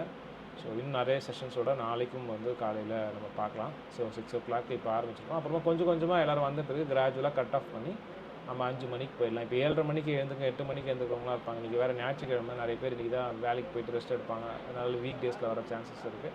ஸோ நம்ம நிறைய பேர் வர்றதை தவிர இங்கே வரவங்க பயனடைஞ்சால் போதும் அப்படின்றது தான் என்னுடைய கருத்தாக இருக்குது. இங்கே வாங்க, நிறைய விஷயம் கற்றுக்கிட்டு இருப்பீங்கன்னு நினைக்கிறேன். உங்களோட ஃபீட்பேக்ஸ் வந்து குரூப்பில் கொடுங்க. அது நெகட்டிவ் ஃபீட்பேக்காக இருந்தாலும் சரி, பாசிட்டிவ் ஃபீட்பேக்காக இருந்தாலும் சரி. நெகட்டிவ் ஃபீட்பேக்காக இருந்துச்சுன்னா அது நாங்கள் கற்றுப்போம். பாசிட்டிவ் ஃபீட்பேக்காக இருந்துச்சுன்னா மற்றவங்களுக்கு பயனுள்ளதாக இருக்கும். ஸோ ரெண்டுமே ஒரு வகையான புரிதலாக தான் இருக்கும். உங்களுக்கு என்ன இருந்துச்சுனாலும் சொல்லுங்கள், என்ன விஷயங்கள் இருந்தாலும் ஃபீட்பேக் கொடுங்க. ரொம்ப பயனுள்ள செஷனாக இன்றைக்கி செஷன் அமைஞ்சது. என்னோட எக்ஸ்பர்ட் நம்பராக வந்து தரானுக்கு நன்றி, மிக நன்றி. இன்றைக்கி சத்யா வந்துட்டு போனாங்க. அவங்களும் வருங்காலத்தில் நம்மளுக்கு கம்யூனிகேஷன்ஸ்க்கான மென்டர்ஷிப் நடத்துகிறாங்க. யோகாக்கான மென்டர்ஷிப் இப்போதைக்கு நம்மளுக்கு புக் ஆகிருக்கு, 3 ஸ்லாட்ஸ் இருக்குது. வரும் வாரங்களில் இது எல்லாத்தையும் நம்ம ஃப்ரீயாகவே யூட்டிலைஸ் பண்ணிக்கலாம். ஒன்றாக வளருவோம், ஒன்றாக ஜெயிப்போம். நன்றி. செஷன் எண்ட் பண்ணிக்கிறேன். அனைவருக்கும் நன்றி.